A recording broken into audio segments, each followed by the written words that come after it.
dear friend, stop scrolling.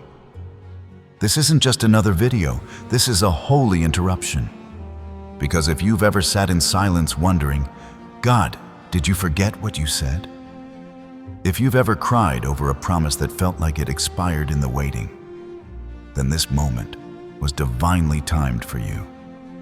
So don't scroll. Don't click away. Don't let this moment pass like all the rest. Because this might be the one that changes everything. I know there are moments in life when everything feels still. Not peaceful. Still. Like you're standing in a hallway, staring at 1,000 closed doors, wondering if any of them were ever meant for you, and in those quiet seasons, when nothing seems to move, when the world forgets your name, you start to wonder, did God forget me too? But let me tell you something from experience, that silence isn't the end. It's the setup. That stillness you feel, it's sacred. Because blessing doesn't always arrive in thunder and fire.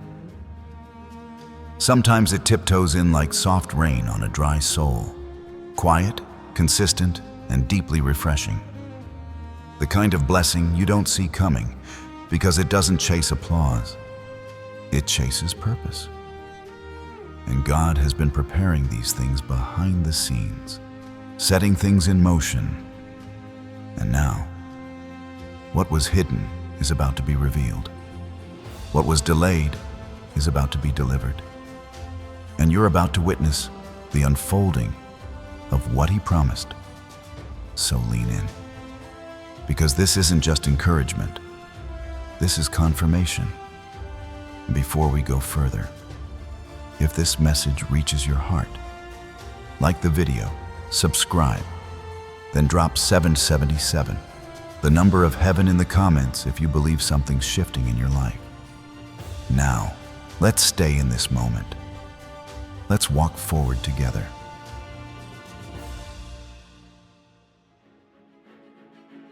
My dear friend, let me tell you something I've learned. Not from books, not from stages, but from life. From falling and getting back up, from walking through seasons where I didn't know if light would ever come again. And if you've lived long enough, you've probably been there too. That quiet place where your spirit starts whispering, there has to be more than this. And I'm here to tell you, you're right. There is more. There's something sacred stitched into your very being. A calling, a mission, a purpose that's been waiting patiently for you to step into it. But here's the truth nobody likes to talk about. God doesn't go around picking the loudest voices in the room or the ones with the biggest platforms. He doesn't choose based on titles, resumes, or spotlight moments. No. He looks at the heart. He seeks out the humble, the quiet, the ones who've been faithful in the shadows, the ones who've been overlooked by men but seen, deeply seen by God. He chooses the ones who don't think they're enough. See, I've come to understand that greatness often shows up looking small. It walks in unnoticed. It wears the clothes of struggle. It speaks in whispers instead of roars. But inside those humble beginnings is where God plants something eternal. That's why you can't afford to underestimate the season you're in right now.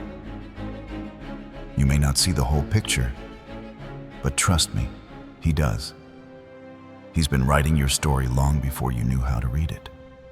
Before the foundation of the world, He etched your name into His plan. Before anyone spoke your name, you were chosen. Now, I know some of you hear that and think, chosen? Me, with all my flaws, all my failures? Yes, you. Because what disqualifies you in man's eyes is often what qualifies you in God's. You don't need to be perfect. You just need to be willing. Willing to come as you are. willing to bring your tired heart, your wounded faith, and your quiet hope to the altar, day by day. This isn't about religion, it's about relationship. About showing up before God with your questions, your shortcomings, your real self, and letting Him meet you there. You were never meant to carry the weight of this world on your own. That heaviness you've been walking with, that silence you've been enduring, God's not ignoring you. He's been waiting on you to come closer, because there's healing in His presence. There's clarity in His word. There's peace in just being with Him. Not trying to fix it all, not trying to explain yourself, just being. And when you bring your soul to that altar, something happens. A transaction of grace. You bring your confusion, and He gives you purpose. You offer your regrets, and He hands you peace. But don't stop there.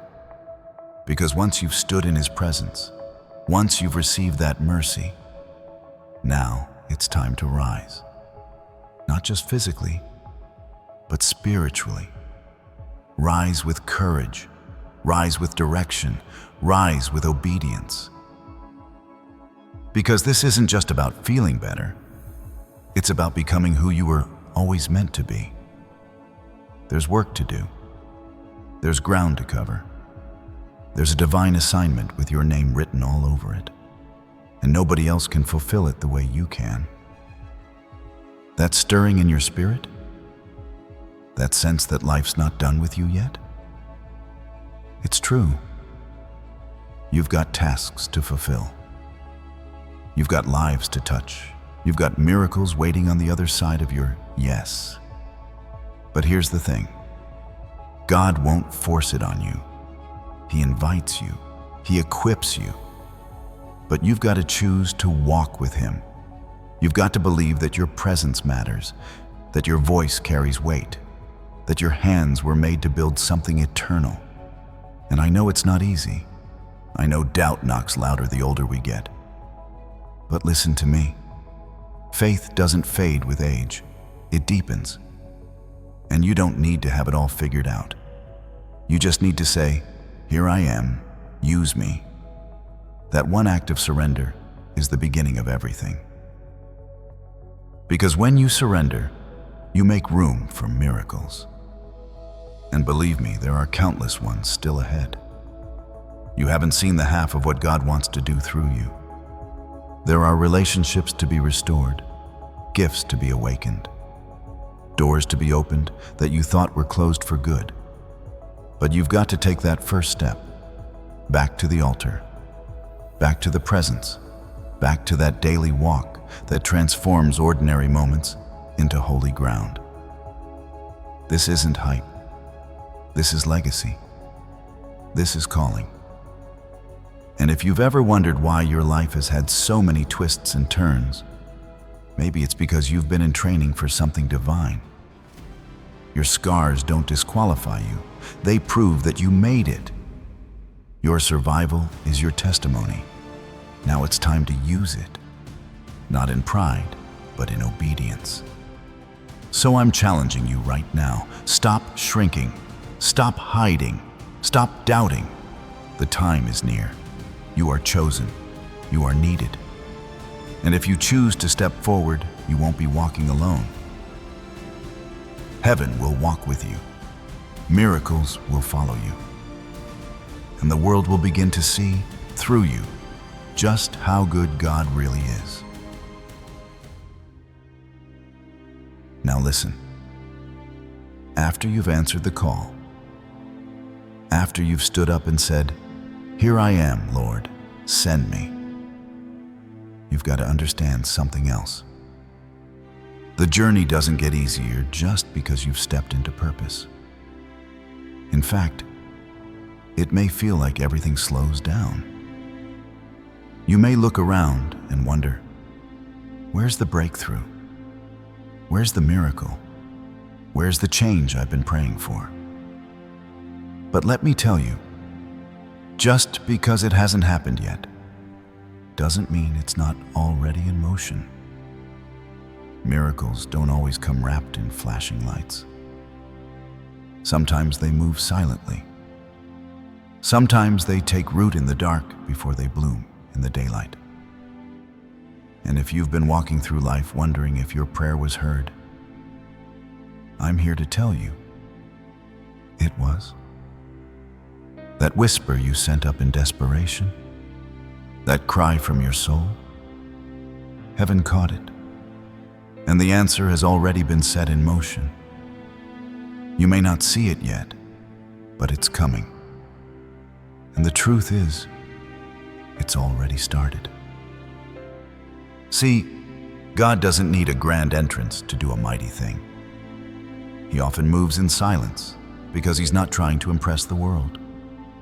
He's shaping your heart. So you've got to trust that while you're still struggling, still waiting, still crying out, he's already healing, already preparing, already restoring. Don't mistake quiet for absence. Don't confuse delay with denial. You're not being punished. You're being positioned. That's why you've got to rest your soul in trust. Not just in the kind of trust you sing about on Sunday, but the kind you live with on Monday. The kind that says, I don't see the answer yet, but I believe you're still God. I don't feel the relief yet, but I believe you're still working. That's the kind of trust that carries miracles into the light. The kind that turns waiting into worship. The kind that refuses to let doubt dig roots into your faith. You've got to lean into God's timing, because his timing is not our timing.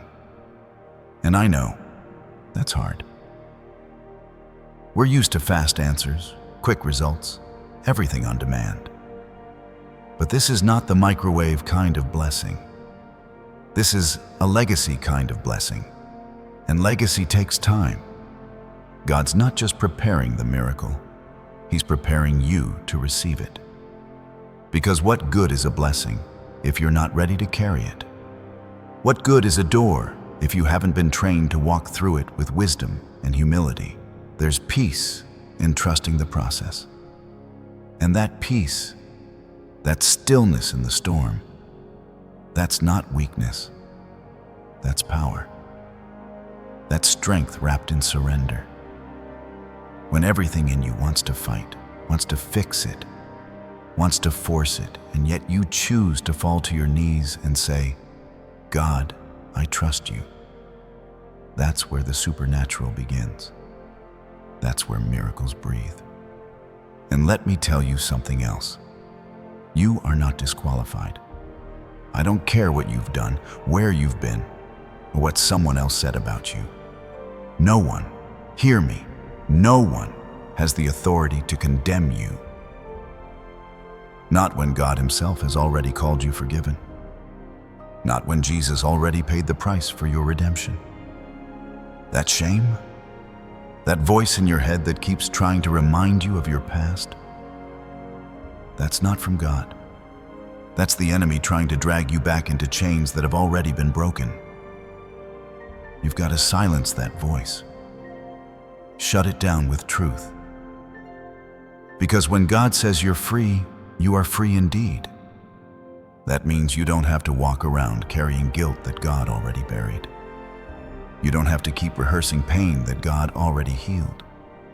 You've been made new. And I don't mean that in some distant churchy way. I mean that right now, where you are as you are covered. You are cleansed. You are chosen. There's nothing that can separate you from the love of God. Not fear, not failure, not even the mistakes you regret the most. His love runs deeper than your shame. His grace runs wider than your sin. And when you stop running from him and start resting in him, you'll begin to see just how much he's already done for you, even in the dark, even when you didn't know it, even when you couldn't feel it. You want to talk about miracles? The real miracle is that you're still here, That you've been through what you've been through and you haven't lost your mind. That somehow, through all the loss, all the silence, all the disappointment, you still found a way to believe. That's faith. That's a miracle in motion. That's what angels applaud and demons fear, and you've got to stop comparing your journey to somebody else's. Don't look at how quick someone else received their blessing and wonder why yours is taking longer. You don't know the weight of their journey. You don't know the depth of their valley. God's not on your neighbor's schedule. He's on yours.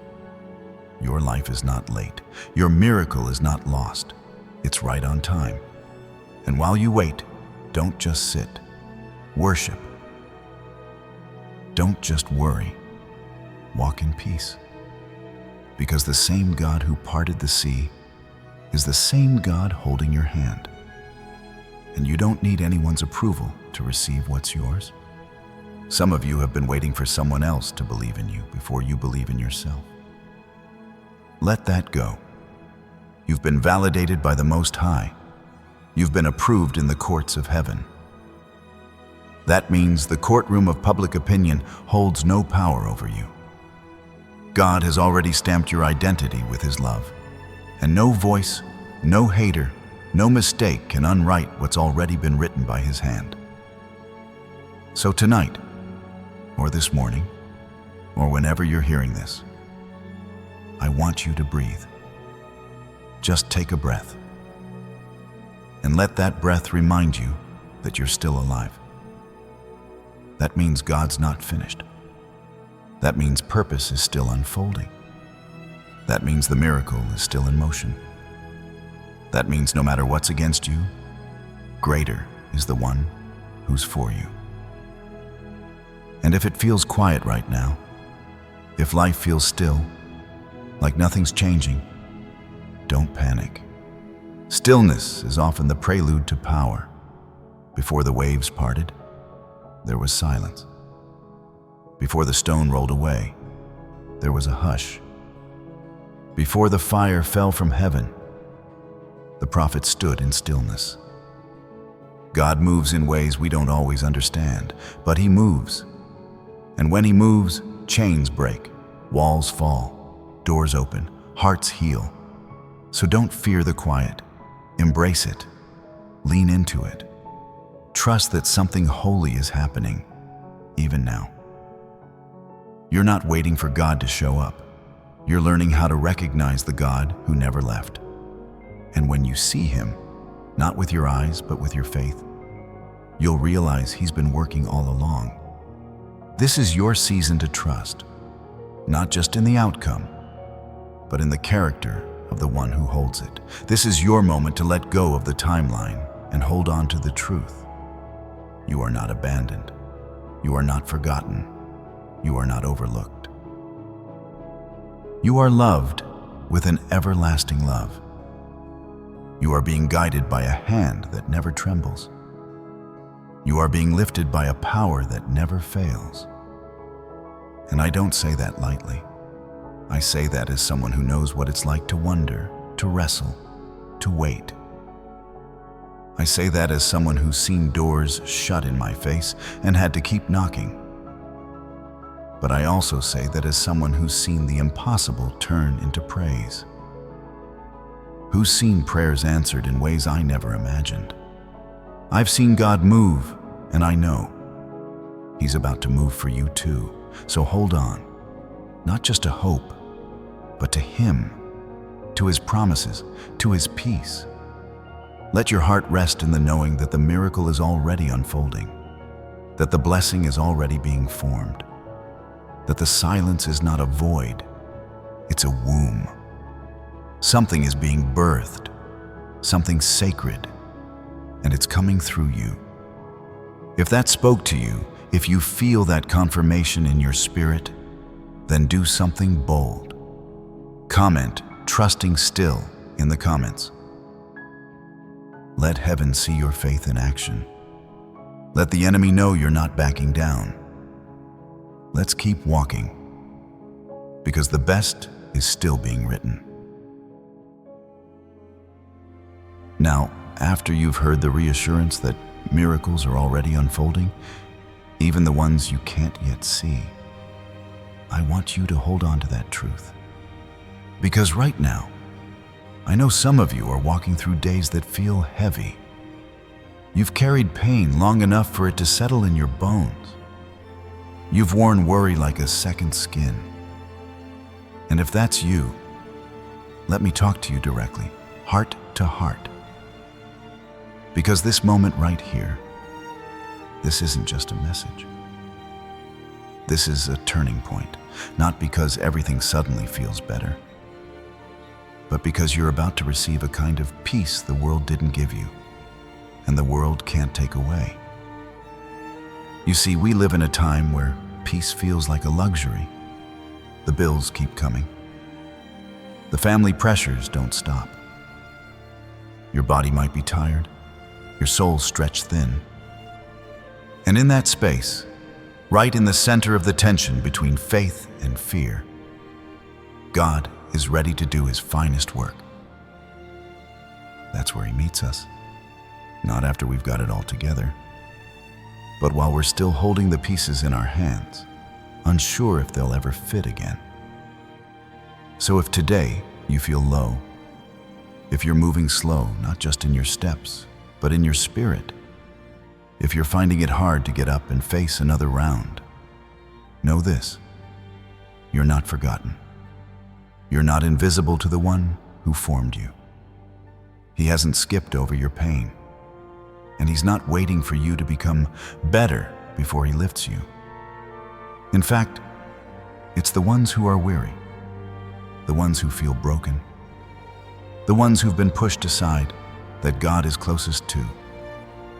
Because when you've been emptied out, that's when you're most ready to be filled with something divine. There's strength being birthed in you right now, even in your weakness. Yes, even while you feel like you're losing, something stronger is rising within. And this strength, it's not loud. It's not the kind that needs to prove itself. It's quiet, steady, rooted in faith. It's a strength that doesn't shout in the storm, but walks calmly through it. A strength that doesn't deny the pain, but refuses to be defined by it. A strength that says, I may be down, but I'm not done. I may be tired, but I'm still his. Now listen to me. There's going to be a shift, not a dramatic moment with fireworks and loud applause, but a transformation that begins inside. You might not even notice it right away, but little by little, the tears you cried in silence will water the very ground where your breakthrough will grow. The nights you laid awake with a heart full of questions will be answered, not all at once, but through a peace that settles deeper than understanding. Because that's what faith does. It changes how you breathe, how you walk, how you wait. And the kind of peace God gives, it doesn't depend on your circumstances. It's not tied to whether people approve of you or not. It's not based on how much you've achieved or how many times you've failed. No, this peace comes from knowing who you are and who walks with you through it all. And let me say something right now that somebody needs to hear. Fear has no authority over your future. I don't care how long it's been whispering in your ear. I don't care how convincing it sounds or how often it's dressed itself up like logic. Fear is a liar, and it's lost its grip on you. You are not the mistakes you've made. You are not the opinions of others. You are not the sum of your bad days. You are chosen. You are loved. You are called to walk in power, not paralysis. Every curse that's tried to follow you, every word spoken over your life that wasn't rooted in truth, is being broken. Not just because you're strong enough to overcome it, but because there's a God who's already gone before you, tearing down every wall that's tried to keep you bound. And you don't have to fight alone. You've got angels on assignment. You've got a covering that can't be canceled. You've got a grace that outlasts every judgment. So when you look in the mirror, I want you to see more than tired eyes and worn-out dreams. I want you to see a vessel of glory, a survivor, a warrior, someone who's been through the fire and didn't lose their soul in the smoke, someone who's still standing, not because of luck, but because of purpose. You've got a divine assignment, and no enemy can rewrite what God already declared. Now I know, the world has a way of making us feel small. The noise, the opinions, the pressure, it can drown out the voice of God if we let it. But tonight, or this morning, or whenever you're hearing this, I want you to quiet all of that and lean in. Because I'm here to remind you of something sacred. Your worth is not up for debate. Your destiny is not on hold. Your future is not fragile. You've been chosen for greatness, not because you have it all together, but because you're willing to believe even with a limp, even through the tears. Don't let the wounds fool you. You're still holy ground. Don't let the delay make you doubt. You're still right on time. Don't let the fear convince you it's over. Your story is still unfolding, and the chapter you're stepping into now, it's filled with peace you didn't think was possible, with strength you thought you lost, with miracles that will remind you just how near God truly is. And if you've ever questioned whether you deserve this kind of love, this kind of restoration, let me make it plain. No one has the right to condemn you. No one. Not your past, not your guilt, not your doubt, not the people who turned their backs. The one who sees you most clearly is the same one who refuses to leave you. You don't have to earn what God's already promised. You don't have to chase what's already been placed in your path. What's for you can't be stolen, and the peace you need, it's not waiting on the outside. It's being awakened inside. Right now, in this very breath. So rise up, even if it's slow. Take one step, even if it's small. Speak life over your day, even if your voice shakes.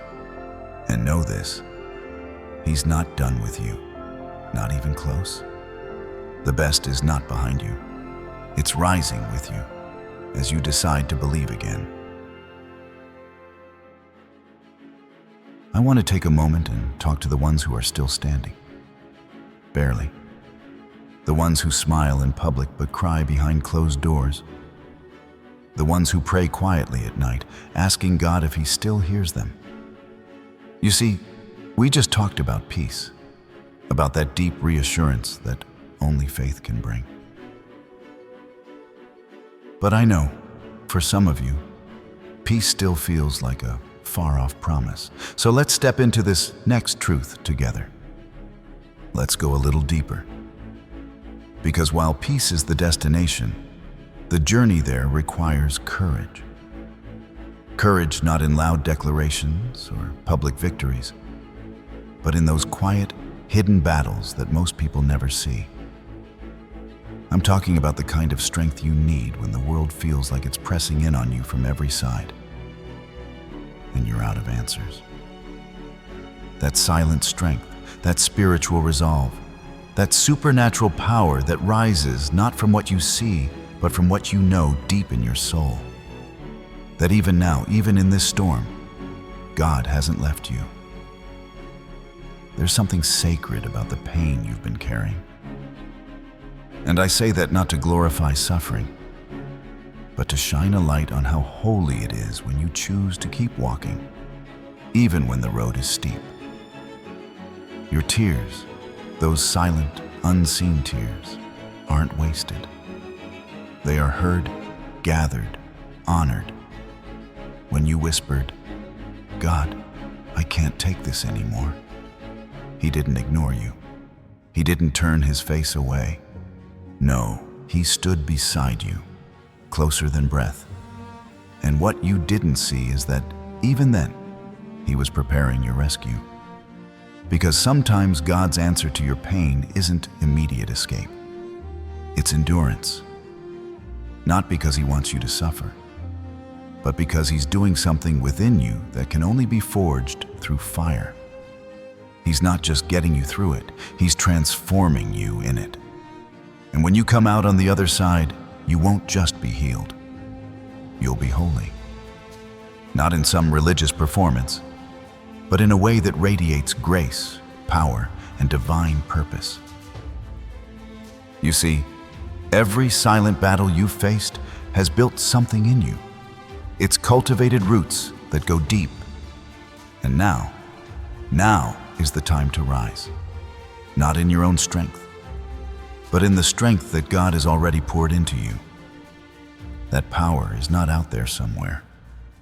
It's already inside of you, waiting for your surrender, your trust, your yes. And I get it. Surrender isn't easy, especially when life has taught you to fight for yourself, to protect your heart, to brace for disappointment. But real strength, the kind that can't be shaken, doesn't come from control. It comes from surrender. When you let go of what you thought had to happen, and you open yourself to what God is doing now, that's when the miracle begins. Some of you have been asking God for strength, and you keep waiting to feel it like a lightning bolt. But what if I told you the strength you're looking for doesn't always feel like fire?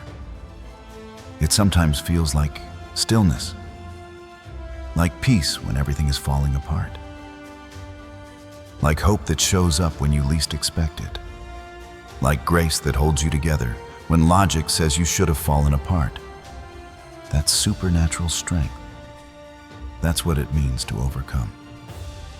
Because overcoming doesn't always look like standing tall with your fists raised high.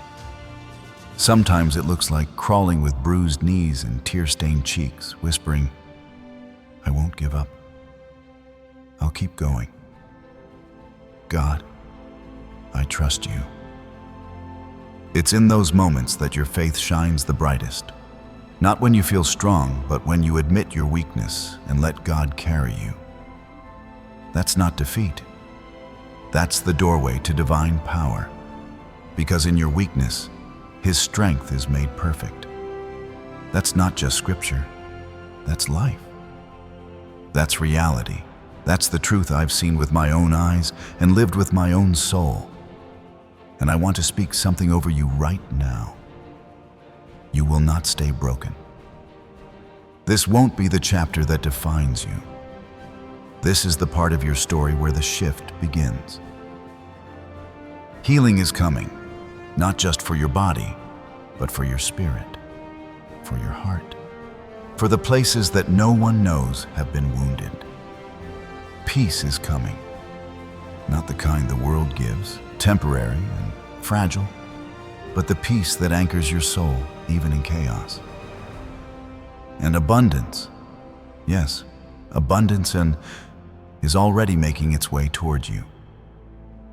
Not because you earned it, not because you were perfect, but because you were chosen. Because even in your lowest moments, you didn't let go of your faith completely. Even when you stumbled, even when you doubted, even when all you could do was say His name through clenched teeth, you stayed. And let me tell you, God honors that kind of faith. He honors it with restoration, with favor, with miracles that flow in ways you didn't see coming. I know what it's like to feel like your prayers hit the ceiling. I've lived through seasons where the silence of heaven felt louder than any storm. But I've also lived long enough to know that sometimes, when it's quiet, it's not because God is absent. It's because He's working beneath the surface, setting things in motion that you're not supposed to see yet, lining up divine appointments, preparing breakthroughs, healing wounds in ways deeper than words. So don't let the silence fool you. Don't let the delay shake you. You are not forgotten. You are not abandoned. You are becoming. And becoming takes time. It takes fire. It takes faith. But let me be the one to tell you, it's worth it. Because what's on the other side of this struggle is not just survival, it's revival. It's not just breakthrough, it's rebirth. Some of you are waiting for everything around you to change. But sometimes, God changes you first. Because when you change, when your faith grows, when your heart heals, when your mind is renewed, then you're able to carry the blessing without it crushing you. You're able to walk in purpose without pride. You're able to love again without fear. And that, my friend, is the true miracle. So if you've been in the fire, if you've been weeping quietly, battling silently, holding on with trembling hands, know this: your strength is not gone. It's just buried beneath the ashes. But even now, God is breathing on it, calling it forth, speaking life into dry bones. You will rise. You will walk in joy again. You will know peace. Not because the world gave it, but because God never took his eyes off of you. There's a strength coming to you that the enemy can't explain, a calmness that circumstances can't disturb, a boldness that fear can't silence. And all of it is birthed from one decision: to trust, to surrender, to believe that even when you don't understand, you're still being led. So lift your head, not in arrogance, but in quiet confidence. You were made for this. Not the pain, but the overcoming.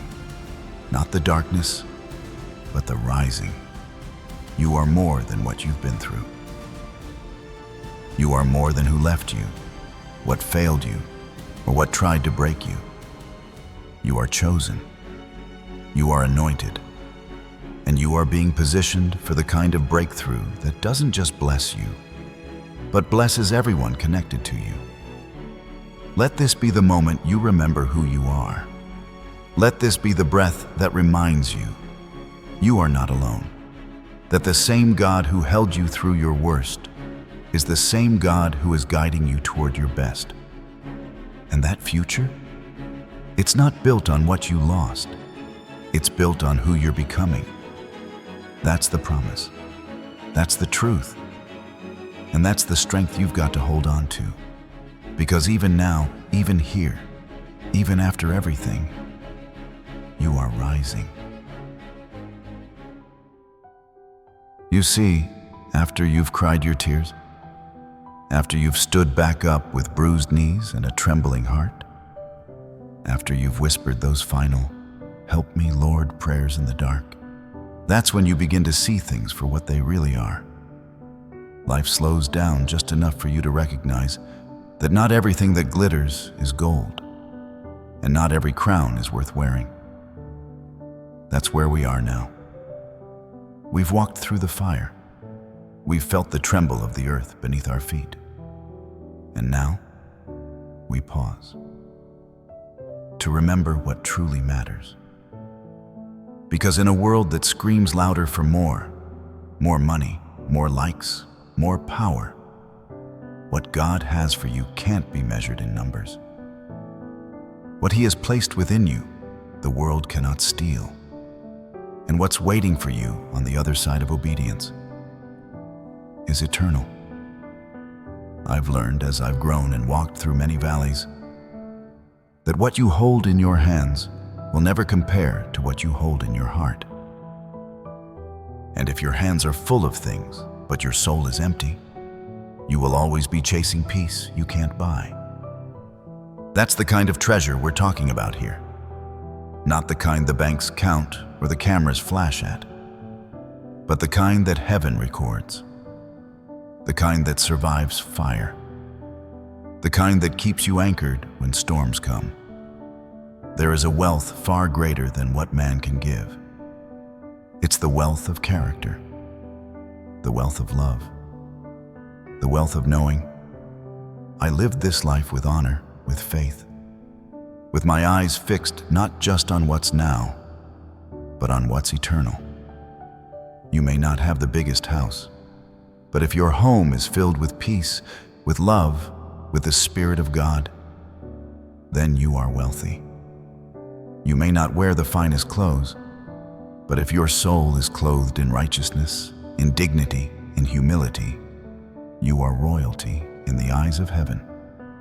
And I want to speak this into someone's spirit right now. You are not missing out because you chose integrity. You are not losing because you walked away from compromise. You are not behind because you waited on God instead of rushing ahead. The truth is, when you live with heaven in mind, you move at a different rhythm. Your pace is not set by the clock of the world, but by the calendar of the kingdom. And God knows exactly where to place you and when. He has not forgotten you. I've met people with pockets full, but hearts empty. I've seen folks with titles and platforms, but no peace to sleep at night. Don't be fooled. That's not success. That's not the goal. Don't envy what you see on the outside if it's built on brokenness inside. The real treasure is when you can stand in a quiet room with no audience, no applause, and still feel rich, because you've got peace, purpose, and God. You see, in the end, the measure won't be how many people followed you. It'll be how many lives you touched. Not what you drove, but who you carried. Not what you wore, but what kind of spirit you walked in. That's the true inheritance. That's what Jesus meant when he said, "Store up treasures in heaven, where moth and rust do not destroy." Because heaven never forgets a faithful heart. Heaven never overlooks the one who gave in secret, who loved without applause, who served when no one was watching. And there will come a day, and I believe this with everything in me, there will come a moment when God himself will look at you and say those words we all long to hear. "Well done, my good and faithful servant." Those aren't just words, friend. That is the crown. That is the reward. That's the validation every soul has been longing for. Not from man, but from your Maker. Some of you have poured your heart out for others, your children, your spouse, your community. And you've wondered if anyone noticed. Let me tell you right now, heaven noticed. The seeds you planted in tears will bloom in God's timing. The love you gave, the forgiveness you extended, the sacrifices you made. God's ledger keeps perfect records, and he repays, not like man, but pressed down, shaken together, and running over. Justice is coming. Not the world's idea of revenge, but heaven's promise of restoration. That means the broken pieces will be made whole. That means what the enemy tried to steal will be returned sevenfold. That means your losses, your delays, your silent seasons. They're not wasted. They're part of a divine story being written. And when the chapter turns, what's coming will make sense of everything you walked through. I know some of you have been overlooked. You've been faithful in the background. You've done right while others cut corners. And maybe you've been tempted to ask, "God, did you forget me?" But I'm here to remind you, no faithful deed goes unseen. No silent prayer goes unheard. And no life surrendered to God ever ends in defeat. God's economy doesn't operate on likes and followers. It's built on love, on mercy, on humility, and every time you chose kindness over revenge, every time you gave when it hurt, every time you walked away instead of lashing out, That was wealth deposited in heaven's account. And it's coming back to you in ways you can't yet imagine. Some of you need to stop measuring your life by worldly milestones. Stop letting the world tell you what's valuable. The world didn't give you your purpose, and it sure can't define your worth. There's nothing wrong with success. But don't chase it at the cost of your soul. Don't trade eternal joy for temporary applause, because the applause fades. But peace? Peace stays. Peace holds you in the night. Peace walks with you through loss. Peace anchors you when storms rise. That's what real wealth looks like. And I want to say this to those who've been hurt by people who had everything but lived with nothing inside. Maybe they promised love but gave pain. Maybe they wore crosses but didn't live with Christ. I'm sorry, that wasn't God, that was man. Don't let the failure of people make you forget the faithfulness of God. He's still the rewarder. He's still the restorer. He's still the righteous judge who sees it all and makes it right in due time. So today, if you've got breath in your lungs, if you've still got faith flickering in your chest, then you've got enough to walk forward. You've got enough to keep going. You've got enough to live rich in love, strong in spirit, and secure in who God says you are. You are not behind. You are not broken beyond repair. You are not too late for the promises spoken over your life. You are blessed, not because of what you have, but because of who holds your life in His hands. And when you stand before Him one day, and you will, it won't be about how much you accumulated. It'll be about how much you trusted, how much you loved, how much you lived with heaven in mind. So walk humbly, love deeply, give generously, forgive quickly, and live boldly. Because the real treasure has never been about what you can touch. It's always been about what you carry inside. That's what God is building in you. That's what will last. That's the legacy that will outlive you. And one day, when this life fades and the curtain falls, may you hear the voice of your Father saying with a smile that stretches across eternity, "Well done, my good and faithful servant. Enter into the joy I've prepared for you." Now that we've talked about what really lasts, about the kind of treasure heaven honors, I want to speak to something else that's just as sacred, just as valuable. Because it doesn't matter how much you know about peace, if your heart is still heavy. It doesn't matter how strong your faith sounds, if your soul is aching quietly under the surface. Some of you, you've been walking around carrying a weight that was never meant for you. And you've been doing it for so long, you don't even notice how much it's slowing you down. I want to say this gently, but firmly. You don't have to keep punishing yourself for what you couldn't control. You don't have to keep rehearsing the pain, the guilt, the should-haves, and the what-ifs. God's mercy is not just a concept. It's a reality. And it's available to you right now. Yes, right now, even in the middle of your mess. Even with the questions unanswered and the pieces still scattered. He's not waiting for you to fix it all. He's not waiting for you to become perfect. He's just waiting for you to let Him in. Because healing doesn't happen by pretending the pain never existed. Healing happens when you bring it to God and say, "Lord, I can't carry this anymore." And that's not weakness. That's wisdom. That's trust. That's surrender. Some of you have been so busy trying to be strong for everybody else that you've never given yourself permission to rest, to breathe, to weep, to be held. But can I tell you something real? God is not impressed by your mask. He's not moved by your performance. He's moved by your honesty. He's moved by your broken prayers. He's moved when you say, God, I don't even know what to say, but I need you.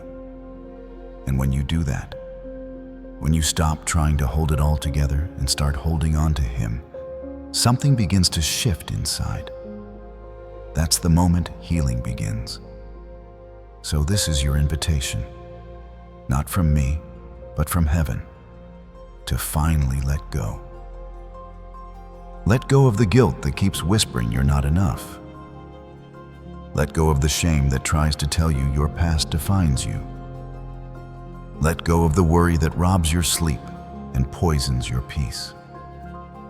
Let go of the perfectionism that keeps you running in circles, chasing an illusion of control that was never yours to have. God never asked you to be perfect. He asked you to be present with Him, to walk with Him, to lean on Him. And some of you have forgotten that the walk with God is not a sprint. It's a journey, a daily, humble, faithful walk.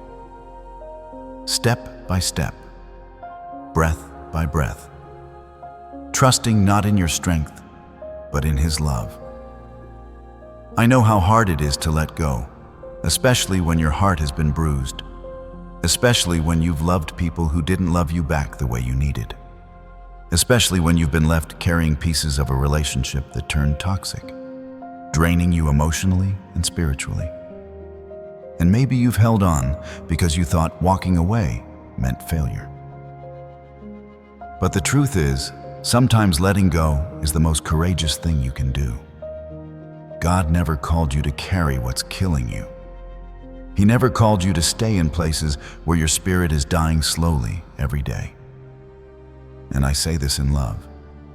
Some of you are still tied to people, environments, memories, or mindsets that God has already released you from. And now He's waiting on you to walk out of that prison and into the peace He's been trying to give you. There is no love without truth. And the truth is, you deserve to be free. Free to laugh again. Free to rest again. Free to grow.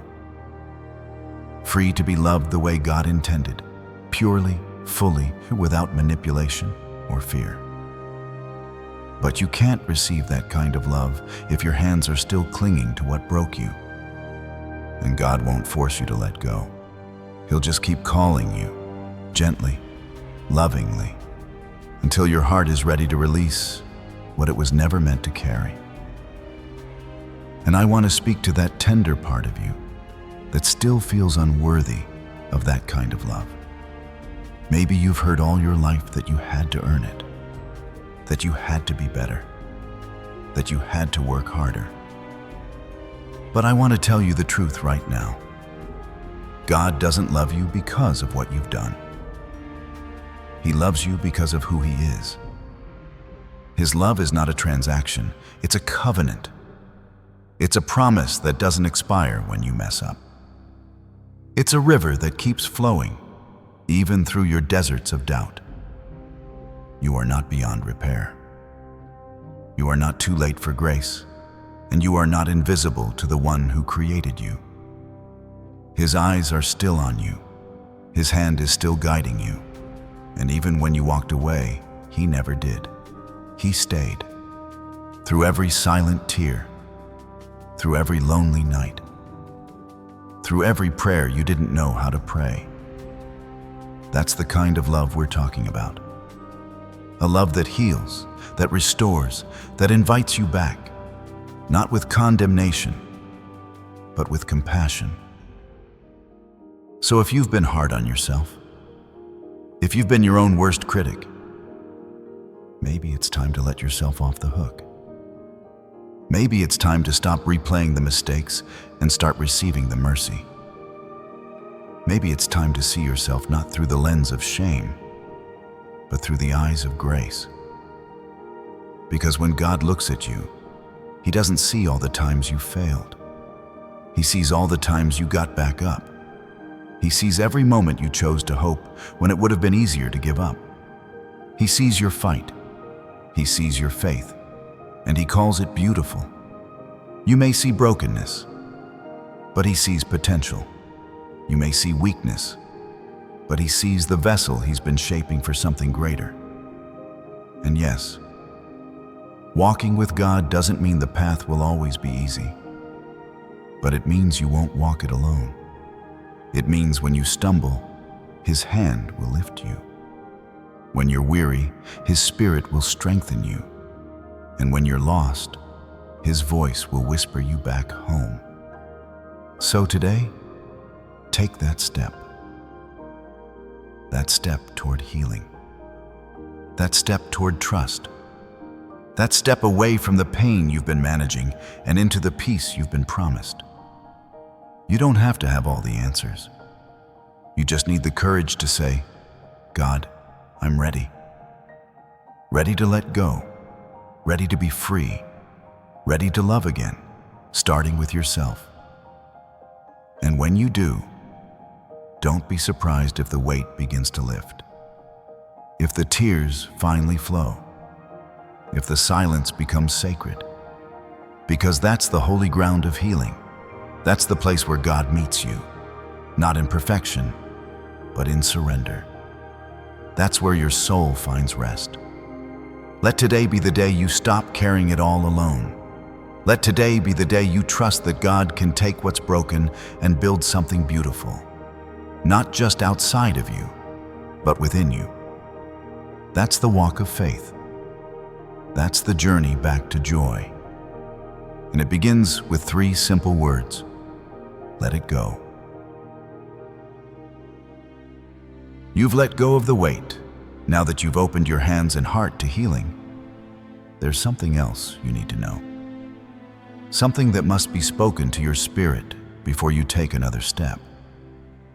You are not walking uncovered. You are not stepping into the unknown unprotected. Just because the world doesn't see it, doesn't mean it's not there. Heaven has wrapped you in a covering that no darkness can break through. When you said, God, I surrender, something supernatural happened. Something shifted in the unseen. You were marked, not by the wounds of your past, not by the fears you fought, but by the love of a God who walks ahead of you, beside you, and behind you. He has placed His hand on you, not because you're perfect, but because you're His. And when God marks a soul, the enemy can't touch it without permission. You may feel the storm rage, but the storm doesn't own you. You may hear the roar of chaos around you, but you are not lost in it. There is a presence with you, stronger than the noise, deeper than the fear. But don't confuse comfort with truth. Just because something looks spiritual doesn't mean it's from God. In this season of your life, discernment matters more than ever, because false faith is loud. Empty religion knows how to perform, but it has no power. It can quote verses, attend services, wear the right masks, and still be hollow inside. But you're being called to something deeper. You're not here to perform for people's approval. You're here to pursue God's heart with sincerity, with stillness, with fire. There is a difference between religion and relationship. Religion will have you checking boxes, living for appearances, staying busy trying to earn what God has already freely given. But relationship, real relationship, will quiet your soul and anchor your identity when no one's looking, when the lights are off, when it's just you and God, and you're no longer reciting prayers to impress, but whispering truth to connect. That's where clarity lives, in the silence, in the sincerity. And make no mistake, God sees that. He sees when you resist the urge to fake it. He sees when you choose humility over showmanship. He sees when your faith costs you something, when you say no to things that once tempted you, when you walk away from comfort to stand in conviction. That's the kind of faith that gets heaven's attention. Not the loud kind, not the boastful kind, but the quiet, unwavering kind that stands tall even when no one else is clapping. This world will try to convince you that visibility means value. That unless everyone sees you, hears you, celebrates you, you're not doing anything meaningful. But let me tell you the truth. Some of God's greatest warriors are hidden. Some of the most powerful battles are fought in silence. Some of the deepest breakthroughs come in secret places. So don't be discouraged if your devotion isn't always recognized. God sees every tear, every prayer, every act of love you sow in silence. And He will reward you openly. Because when you live with pure intention, when your heart is anchored in truth and not performance, the enemy loses his grip. When your faith is rooted not in rituals but in relationship, you begin to walk in a clarity that confuses darkness. You don't just react, you discern. You don't just follow the crowd, you follow the shepherd. You don't live by fear, you move by faith. And faith isn't always loud either. Sometimes faith is just the decision to get up one more time, to choose peace over panic, to choose love over resentment, to keep walking when nothing makes sense, simply because you trust the one leading you. That kind of faith, the quiet, consistent, surrendered kind, makes all of heaven stand up and say, "Well done." So let the world do what it does. Let it chase platforms and applause. Let it build golden statues to ego and fame. But you, child of God, you stay in the secret place. You stay rooted in truth. You stay focused on what can't be shaken. Because God has not called you to imitate the noise. He has called you to walk in power. And power doesn't always roar. Sometimes it whispers. Sometimes it sits in stillness and listens for direction before moving. Sometimes it waits while the world rushes. Sometimes it pauses and says, "God, speak, I'm listening." That's what real strength looks like. Not rushing ahead of God, but walking with Him. That's courage, not the absence of fear, but the decision to obey in spite of it. Clarity is not found in chaos, it's found in connection. And that's what God is offering you now, a deeper connection, a clearer path, a renewed mind. But to walk in that clarity, you've got to stop looking to people to tell you who you are. You've got to stop leaning on systems that were never designed to sustain your spirit. You've got to stop placing your identity in roles, titles, or achievements. Because the truth is, none of those things can protect your soul. None of them can guide your spirit. But God can. God will. And He is, right now. Maybe not in the way you expected, but in the way you need. He's speaking through whispers you almost missed. He's guiding through closed doors that frustrated you. He's protecting you through delays that didn't make sense.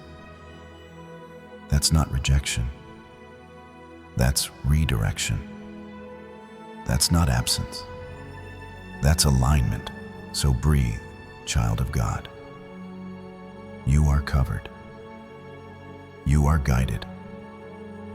You are being prepared for something greater. And even if others can't see it yet, even if you don't fully understand it yet, just know this: God's hand is on your life. And when His hand is on you, nothing and no one can stop what He has ordained. But here's the catch. It requires trust. Not just trust in His blessings, but trust in His timing. Trust in His pruning. Trust in the quiet seasons. And I know that's not always easy. especially when you see others advancing, when you feel overlooked or forgotten. But that's where true faith is forged. In the fire of waiting, in the valley of stillness. God is not slow. He's strategic. And if He's keeping you hidden right now, it's because what He's building in you is not meant to be rushed. It's meant to last. It's meant to carry weight. It's meant to reflect glory, not just gain attention. So don't trade longevity for applause. Don't sacrifice intimacy with God for visibility with man. What He's doing in your spirit, quietly, carefully, is sacred. And when the time comes, when He says go, you'll walk with a power that can't be fabricated, a clarity that can't be bought, a protection that can't be penetrated, because it will be Him, not you, who brought you there. And when God brings you somewhere, He keeps you, He defends you, He empowers you. So let your life speak louder than your words. Let your devotion go deeper than your display. Let your faith stand firm, not on stages, but in silence. That's where the real power lives. That's where clarity is born. That's where spiritual vision sharpens and your steps become ordered, not by pressure, but by purpose. You don't need to chase validation.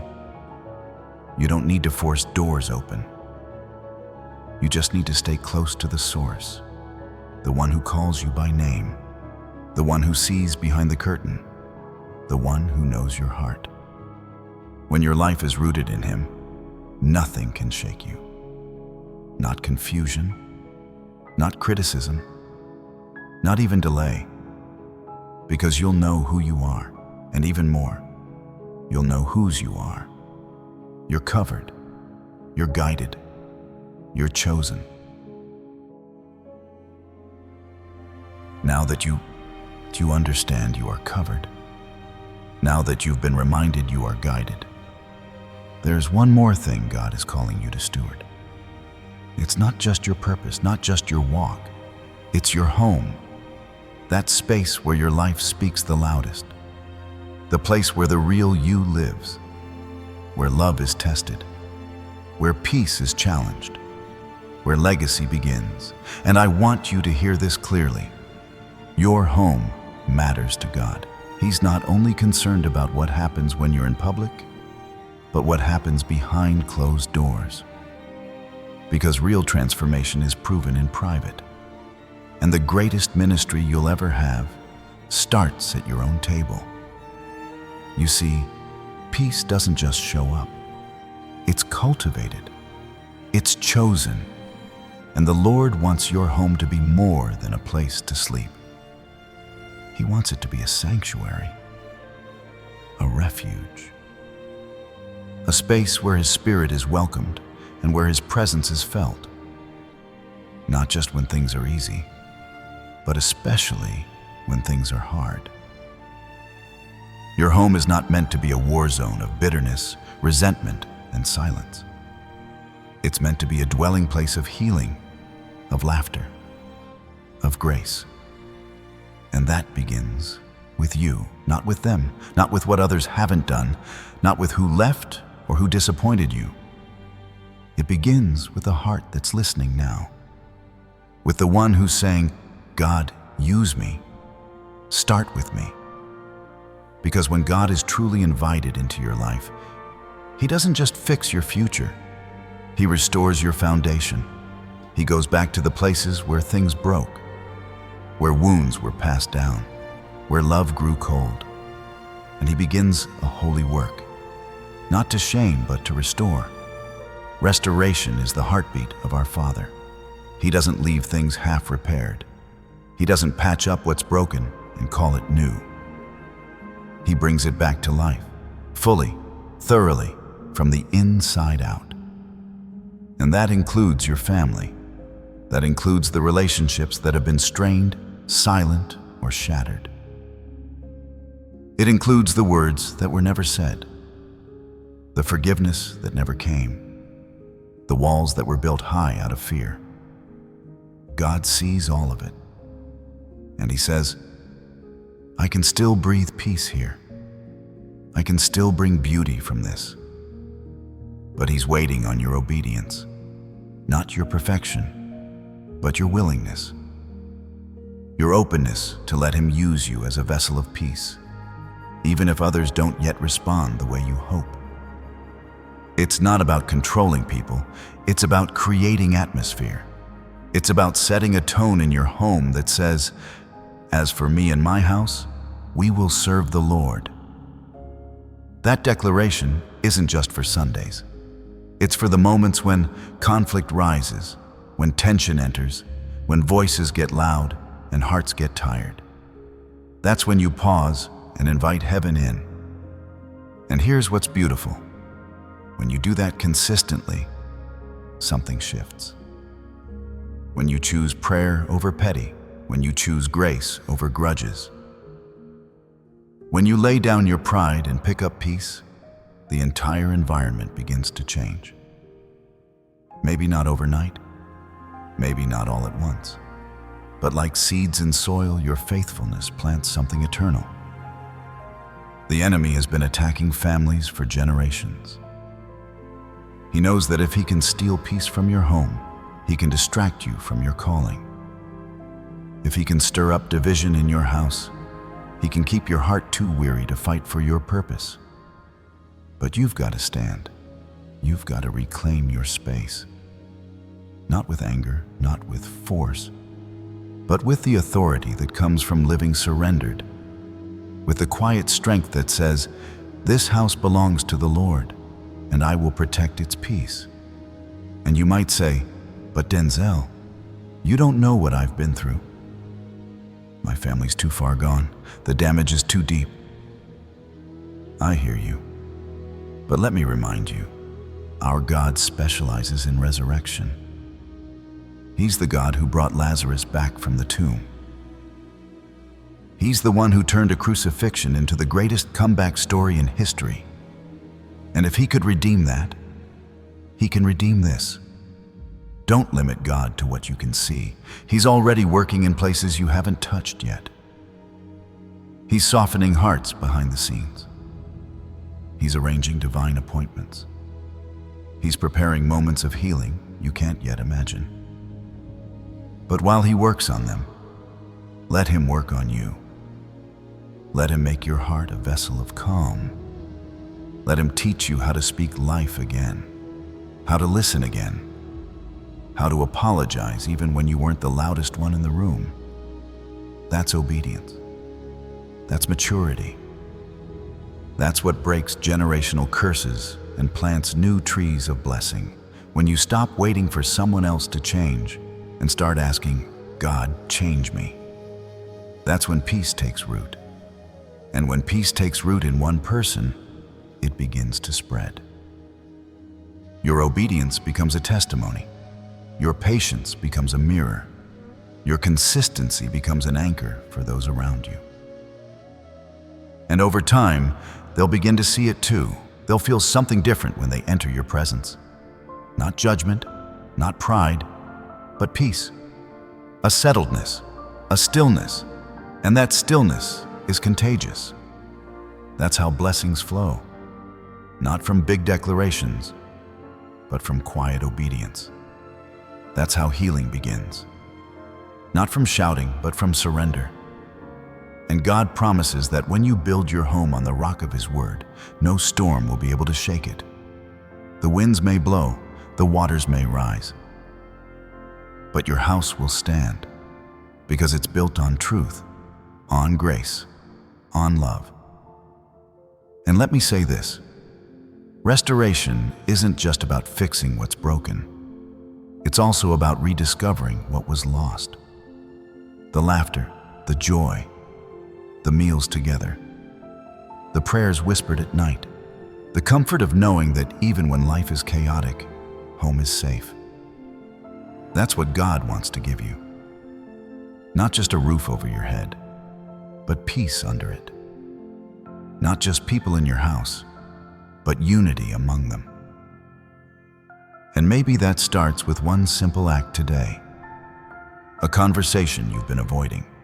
A prayer you've been too tired to pray. A letter you've been afraid to write. An apology that still feels too vulnerable. Don't wait for the perfect moment. Let God use this moment. Because obedience isn't about convenience. It's about trust. And your trust today could unlock healing tomorrow. Your humility today could open a door to blessing for your children. Your faith today could change the course of your family for generations. You are not just living for you. You are laying foundation for those who come after you. So if you've been wondering what to do next, start at home. Bless your family with your patience. Cover your spouse or children or siblings in prayer. Speak words of life into the atmosphere. Declare peace even when tension tries to rise. Be the thermostat, not the thermometer. Don't just react. Set the temperature. Set it to grace.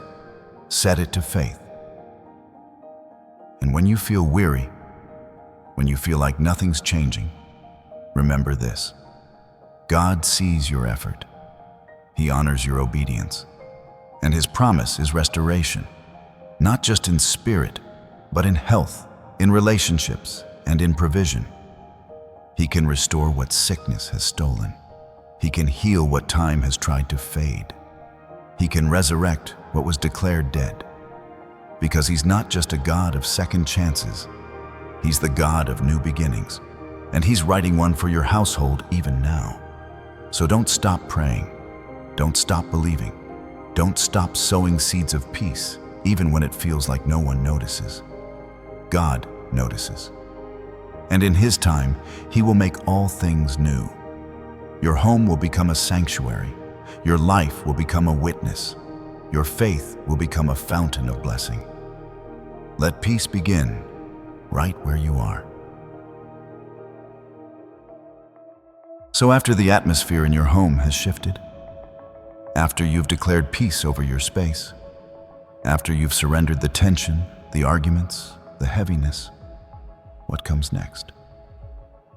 God begins to turn inward. He begins to work on the condition of your soul. Because once the outside starts to settle, He goes deeper. He goes into the places where fear has hidden, where insecurity has built walls, where emotional exhaustion has stolen your joy. And in that sacred place, He plants something holy: gratitude. Gratitude isn't just a nice feeling. It's not a temporary mood. It's a spiritual weapon. It's a response of trust. It's the sound of your soul saying, even if I don't have everything I want, I choose to thank God for everything He's done. Gratitude is what opens the floodgates of peace and holds back the storms of anxiety. It realigns your focus. It silences the lies that say you're behind, you're forgotten, you're not enough. Because when you begin to count your blessings, your spirit begins to shift. Your tears turn to praise. Your restlessness turns to stillness. Your pressure turns into presence. I know some of us are walking around with silent weights, emotional exhaustion, silent sadness, secret resentment. And we're wondering why we feel so distant from joy. But God is reminding us today that healing starts with gratitude. It starts with the decision to say, Lord, I may not understand everything, but I thank you anyway. Because when you begin to give thanks, even in the midst of the unknown, something breaks loose. Chains of comparison fall off. The grip of perfection weakens, and the enemy no longer has power over your mood. You are no longer led by fear or laziness or emotional instability. You are led by the Spirit of God, and that Spirit produces joy, peace, self-control, and a sound mind. And all of that flows through a heart that is anchored in thanksgiving. Gratitude isn't passive. It's active. It's a daily discipline. It's saying, before I ask God for anything, Let me thank Him for what He's already done. And let me tell you, that kind of mindset changes everything. It changes how you see your problems. It changes how you treat people. It changes how you walk into a room. You stop being a reactor and you start being a responder. You stop living like a victim of circumstance, and you start walking like someone who knows that God is good, even when life isn't perfect. And here's the truth. You can't have true gratitude and stay bound to fear. Fear thrives in the absence of faith. But gratitude fuels your faith. It reminds you that if God did it before, He can do it again. If He brought you through one season, He can carry you through the next. Gratitude doesn't deny the pain. It just refuses to let the pain be louder than the praise. So I want to ask you right now, when's the last time you thanked God? Not for something big, but for something simple. For the breath in your lungs, for the roof over your head, for the strength to get up this morning, for the fact that even though you've been through battles, you're still here. You're still standing. That's grace. That's mercy. That's favor. And when you start your day from that place of remembrance, you shift the atmosphere not just in your home, but in your heart. Gratitude is what gives birth to generosity. When your heart is full, your hands begin to open. You start giving more: time, love, encouragement, resources. Not because you have excess, but because you've recognized abundance. And God blesses a cheerful giver. Not just financially, but emotionally, spiritually, relationally. When you become a conduit for grace, God keeps pouring it in so you can keep pouring it out. That's how miracles begin to move in your life. Not through striving, not through begging, but through gratitude, through surrender, through saying, God, I don't deserve it, but I thank you for it. And when that's your posture, doors begin to open. Peace begins to multiply. Healing begins to accelerate. Because gratitude is the soil where breakthrough grows. But let's be honest, there are days when gratitude feels hard. Days when the pain is louder than the promise. Days when disappointment numbs your heart. And on those days, the enemy wants to convince you that your feelings are your truth. That if you're tired, you're finished.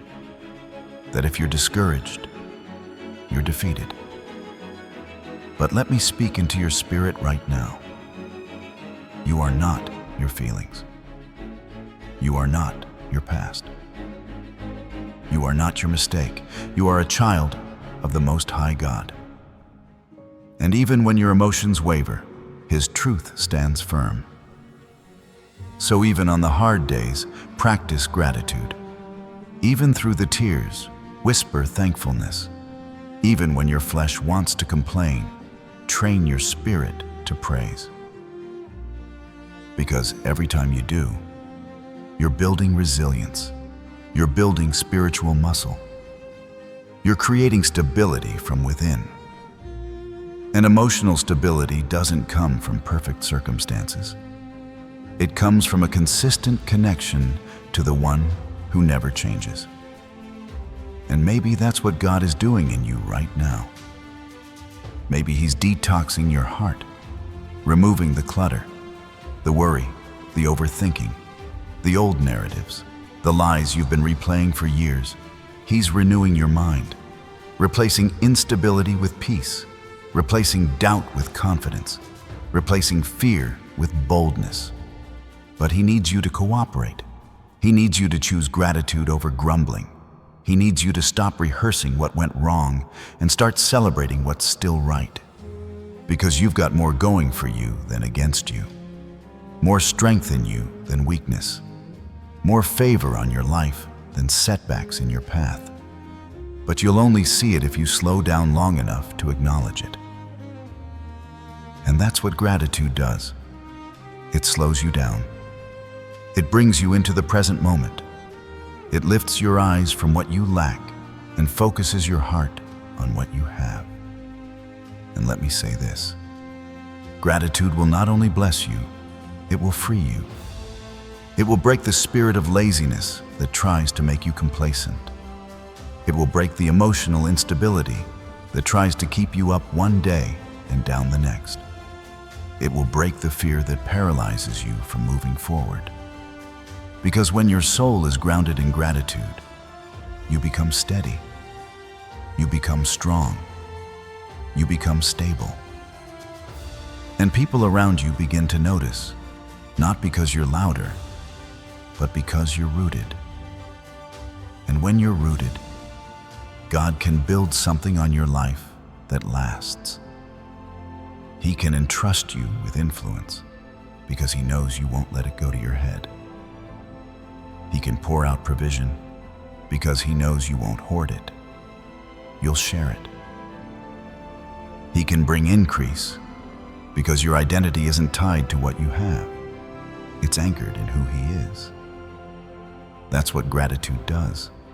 It keeps you humble, it keeps you surrendered, and it keeps you usable. So right now, I want you to take a breath, slow your thoughts, feel the moment. And even if everything isn't perfect, choose gratitude anyway, because God is doing more than you can see. He's healing wounds you didn't even know needed healing. He's restoring strength in places that felt depleted. He's releasing you from emotional patterns that have kept you stuck. And He's calling you to rise, not in your own strength, but through a heart that gives thanks before the breakthrough shows up. If you can thank Him now, in the waiting, in the process, in the not yet, then you're walking in faith. And faith is what moves mountains. Faith is what unlocks miracles. Faith is what keeps you grounded when life tries to shake you. So let this be your new rhythm. Wake up with a thank you. Move through your day with a thank you. End your evening with a thank you. Not because everything is easy, but because God has never left your side. And the more you thank Him, the more you'll see His hand. The more you trust Him, the more peace will follow. The more you worship through gratitude, the more your life will align with His promises. You don't have to wait for a miracle to be grateful. Gratitude is the miracle. It's the key that unlocks joy, the posture that invites peace, the seed that grows into provision. And God is calling you now, not to earn His favor, but to recognize it, to walk in it, to live from it. So go ahead. Let it flow. Thank Him for what's already been done. Praise Him for what's coming, and rest in the knowledge that a grateful heart is never empty.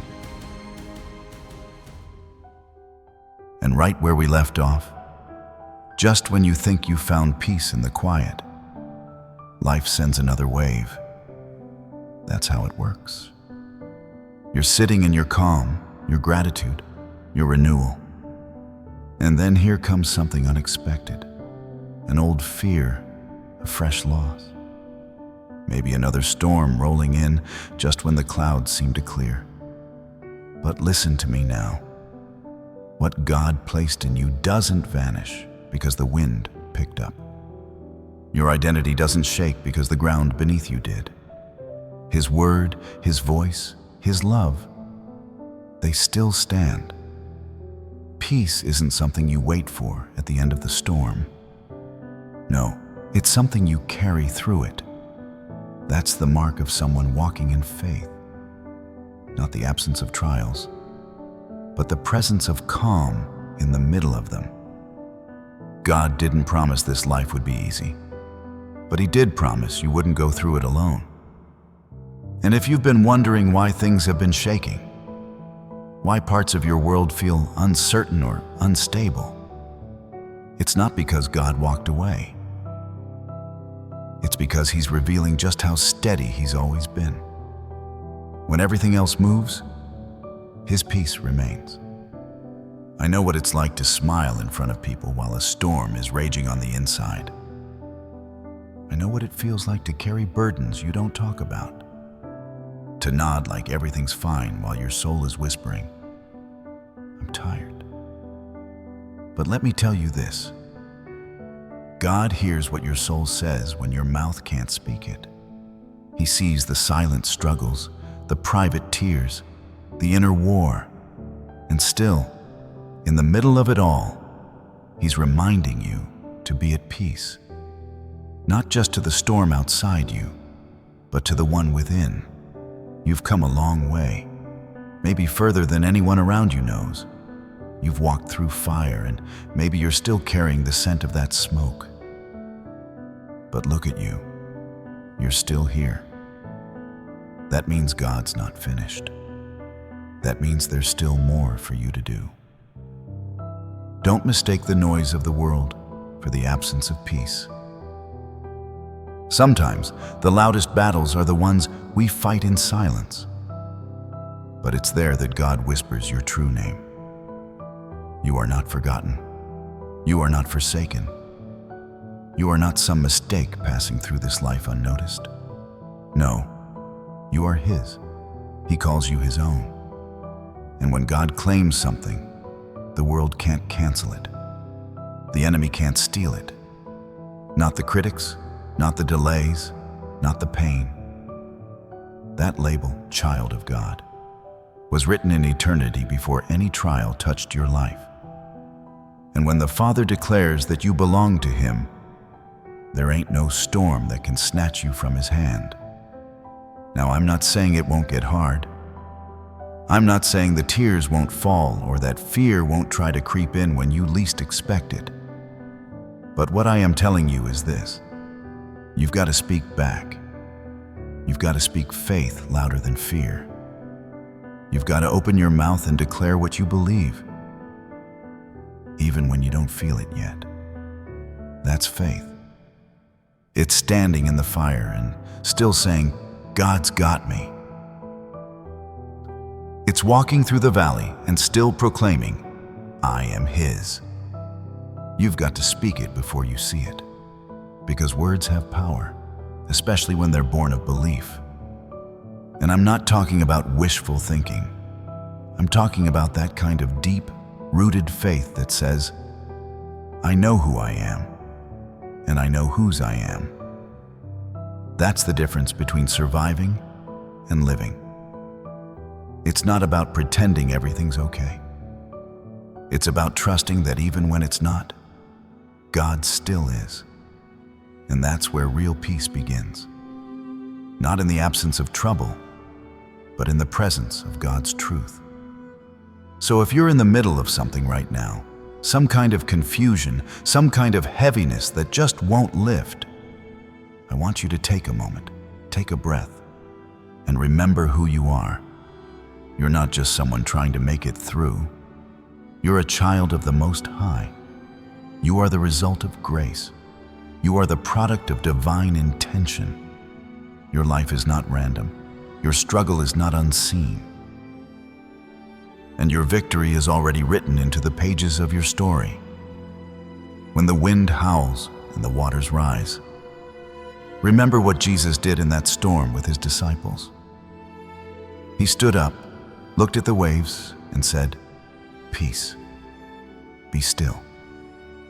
And the storm obeyed Him. That same voice still speaks into your life today. That same power lives in the promises over you. And that same peace, it's available right now, even while the storm's still happening. You see, peace isn't always loud. Sometimes it shows up like a whisper in the chaos. Sometimes it comes when you've got nothing left but trust. And that's all God ever asked for. Not perfection, not performance. Just trust. Just the willingness to believe that even when it doesn't make sense, He's still working it out. That even when you can't trace His hand, you can trust His heart. There's something beautiful that happens when you stop trying to fix everything and just rest in the truth that God already has a plan. That's not giving up. That's letting go. That's surrender. And surrender isn't weakness. It's strength in its purest form. It's saying, God, I don't have to control this because I know you do. And that's where your real power begins. Not in your grip, but in your release. So yes, storms will come, pain will visit, but peace? Peace will anchor you. Peace will hold you. Peace will walk with you through the fire and out the other side. And when you come through it, and you will, you'll carry something deeper than what you had before. You'll carry wisdom. You'll carry compassion. You'll carry the evidence of someone who trusted God through the valley and made it to the other side. Don't let the storm define you. Let your faith do that. Don't let the trial change your name. God already gave you one, and He said, "You are mine." That's not just a promise, it's a declaration. And when heaven makes a declaration over your life, hell can't undo it. So I want you to remember this every time the storm rises, every time the fear returns, every time doubt starts whispering lies. Remember who you are. Speak it, declare it, live it. You are loved, you are chosen, you are His. And if that's all you hold on to today, it's enough. Because it's the truth, and the truth will always set you free.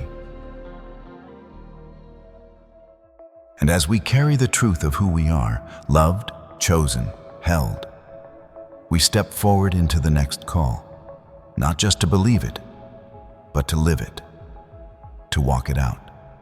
Because now that you know you belong to Him, now that peace has spoken over your storm, there comes a responsibility, a surrender, a trust that doesn't just feel good in the quiet, but shows up strong in the decisions. Because breakthrough, real breakthrough, is always tied to obedience. See, God doesn't just want to comfort you, He wants to lead you. He's not just your shelter, He's your shepherd. And a shepherd doesn't leave you in the same field forever. There's a time when He calls you to get up and follow Him, even when the path looks uncertain, even when your feelings try to anchor you where it's safe. But safe doesn't always mean faithful. Comfort doesn't always equal purpose. And sometimes the pasture He's calling you into is beyond the fence you've built around your own expectations. That's where obedience gets real. Not when it's easy, but when it costs something. When you've got to walk away from what once felt familiar. When you've got to let go of the version of the plan you built in your own mind and say, God, even if I don't understand it, I'll trust you.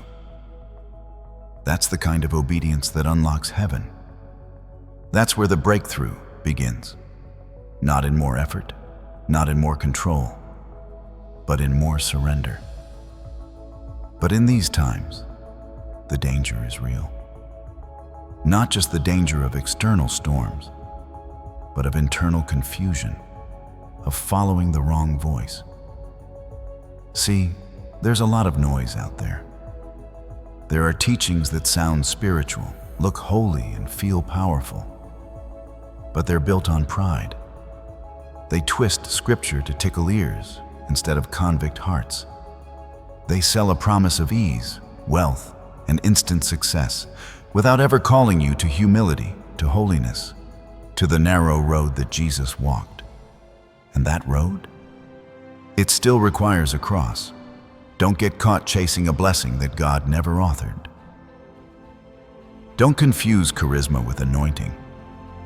Just because a voice is loud doesn't mean it carries truth. The enemy knows how to dress up deception in shiny words and smooth delivery. But your spirit knows. Your spirit can feel when something's off. Don't override that discernment. Test every teaching against the Word, the real Word. not the pieces people cherry-pick to fit their narrative, but the full truth. Grace and truth, mercy and obedience, love and correction. God doesn't need to flatter you. He loves you too much for that. He'll confront what needs to be changed. He'll convict what needs to be surrendered. And he'll invite you into a process that's not always comfortable, but always fruitful. Because obedience doesn't just lead to breakthrough, it is the breakthrough. Every yes you give God is a step out of bondage and a step into freedom. Every act of obedience silences the lie that says you need to control everything to be safe. Some of you have been waiting for provision, for direction, for favor. And God's been waiting on your obedience. Not because He's withholding, but because He knows your heart wasn't ready to carry what you were asking for. A delayed answer isn't always denial. Sometimes it's God being kind enough to wait until you're aligned with His will.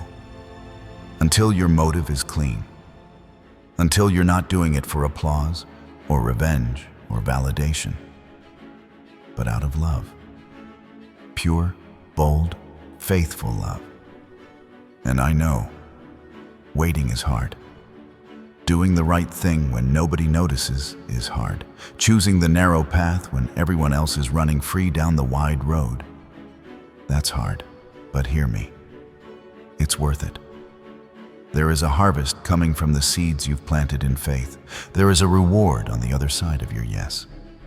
Every time you've walked away from what was easy to do, what was holy, heaven recorded it. Every time you turned the other cheek, stayed silent when you were provoked, stayed faithful when you felt forgotten, God saw it all. And none of it was in vain. The enemy wants you to believe it's too late. That obedience won't change anything now, that you missed your window.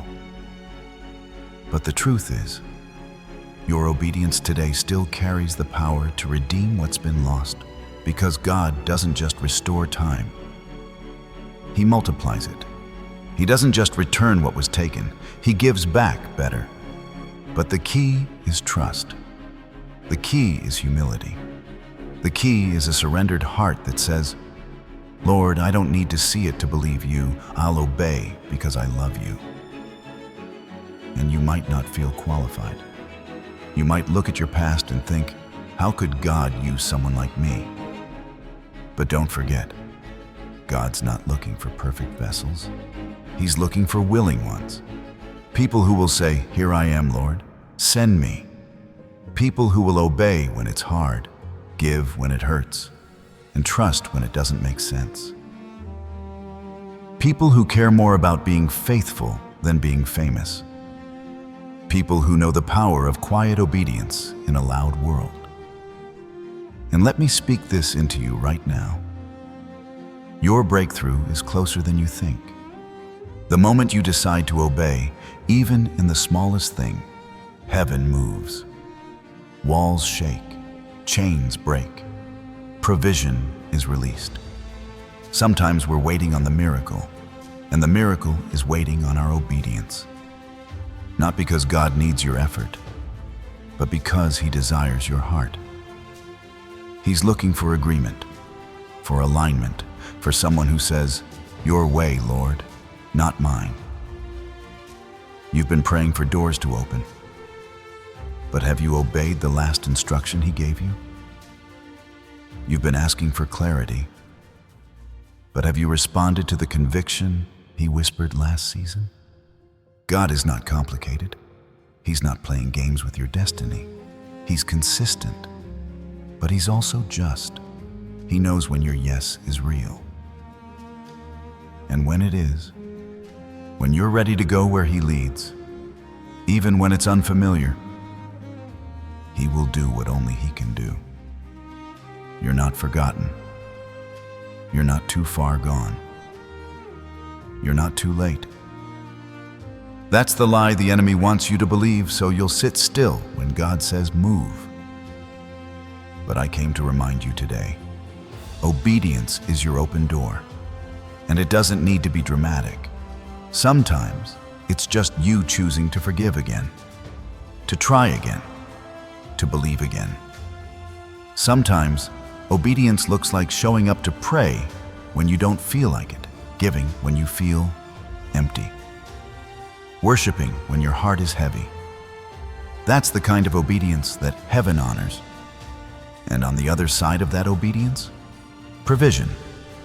Not just material provision, though God can and does provide, but the deeper kind, the peace that guards your mind, the clarity that lifts your fog, the strength that returns to your bones, the joy that rises even in sorrow. That's true provision, when God fills you in the places no man can reach. So I'm telling you now, get ready. Get ready to move. Get ready to obey. Get ready to say yes, even before you know all the details. Because if God called you, He'll carry you. If He instructed you, He'll provide for you. And if He promised it, He'll perform it. But you've got to meet Him in the place of surrender. Not halfway, not when it's convenient, but fully, boldly, humbly. This is your moment. The breakthrough isn't coming from someone else laying hands on you. It's coming from your choice, your obedience, your decision to follow, even when the path isn't easy. That's where God meets you. And that's where He pours out blessings so deep, so wide, you won't have room enough to contain it. So go ahead. Obey Him. Trust Him. Honor Him with your whole heart. Because on the other side of your yes is a harvest you've been praying for. And it's already on the way. You've been faithful. You've walked through the valley. You've obeyed when it was hard. And now, after all the storms, after all the pruning, after all the quiet moments of surrender, God is speaking something even deeper. He's not just calling you forward, He's calling you higher. And to go higher, you've got to know who you are. You can't step into your miracle while still seeing yourself through the mirror of rejection. You can't claim victory while clinging to the identity of someone forgotten, overlooked, or mistreated. No, my friend. There comes a moment when God reminds you to stand tall, because you are royalty in His house. It's not pride, it's not ego. It's identity. It's truth. And some of you have never been told the truth about who you are in God's eyes. You've been labeled by your past, boxed in by other people's opinions, shamed into silence by wounds that were never your fault. But that stops today. Because the one who formed you, the one who breathed life into your lungs, the one who held you when you thought you were falling, He calls you chosen. He calls you His, and He calls you royal. You see, there's something about knowing you belong to the King that shifts how you carry yourself. You stop begging for what you already own. You stop chasing approval you were never meant to need. You stop apologizing for being who He created you to be. When you know you're His, when you know you've been set apart, your voice changes. Your posture changes. Your spirit rises. Not in arrogance, but in authority. The kind of authority that can't be shaken by gossip or silenced by rejection. Because let's be real, some of you have been mistreated. You've been misunderstood, lied on, talked about. You've had people walk away from you like your worth was disposable. You've had seasons where you felt invisible, even to those you gave your all to. And that kind of pain, it runs deep. It doesn't just bruise your heart, it tries to distort your identity. It whispers lies like, "You're not enough," or "You're too much," or "You'll never be loved the way you love others." But hear this, God saw it all. He saw how they mishandled you. He saw the betrayal, the abandonment, the silence that screamed louder than words. And He's not ignoring it. He's not brushing it aside. No, He's been preparing a table for you in the presence of it. Because what they didn't see in you, God placed in you. What they rejected, heaven anointed. What they dismissed, the Father has ordained. And now He's raising you, not in secret, but in full view. There is elevation coming, not to prove anything to people, but to prove God's faithfulness to you. This is personal. This is intimate. This is holy. The doors He's opening, they're not about performance. They're about purpose. The favor that's coming on your life, it's not a reward for popularity. It's a reflection of your perseverance. God is about to place you in rooms you didn't campaign for. He's going to honor you in front of the very ones who thought you'd never rise, and not to shame them, but to show them who He is. Because He is the lifter of heads, the mender of hearts, the God who restores dignity to those the world tried to strip it from. And right now, He's restoring yours. You don't have to keep explaining yourself to people who were never meant to understand your calling. You don't have to shrink so others feel comfortable. You don't have to pretend you're fine when your spirit is aching to be seen. God sees you. And not only does He see you, He celebrates you. You are not a mistake. You are not a second choice. You are not broken beyond repair.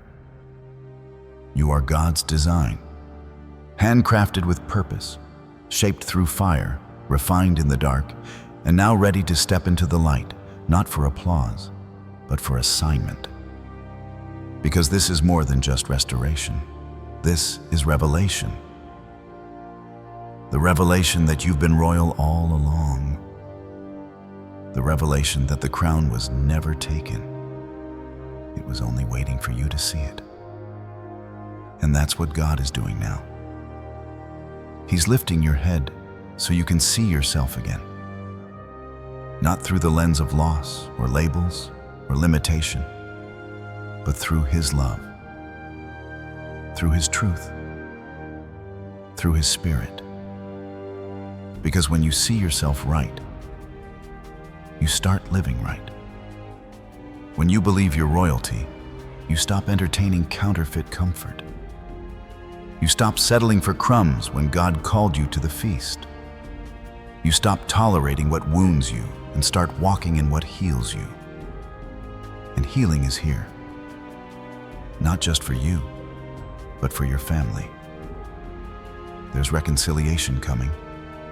There's restoration of relationships you thought were lost forever. There's peace entering homes that have been at war in silence.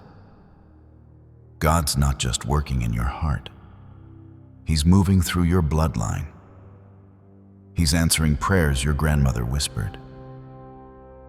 He's fulfilling promises spoken before you were even born. He's bringing order to chaos, healing to brokenness, laughter to dry places. There's a shift happening right now. And it's not emotional hype. It's spiritual reality. The heavens are opening over you because the time has come. The season has changed. The page has turned. This is the chapter where the tears start making sense. This is the scene where the hero rises. And the hero, my friend, it's you.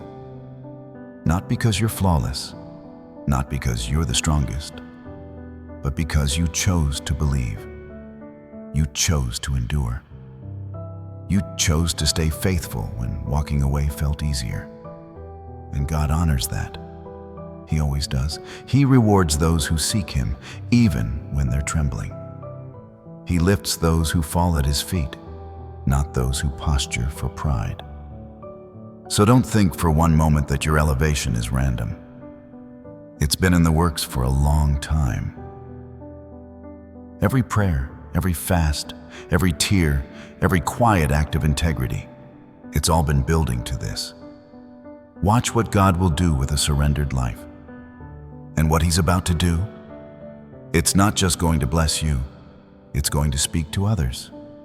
Your life is going to testify.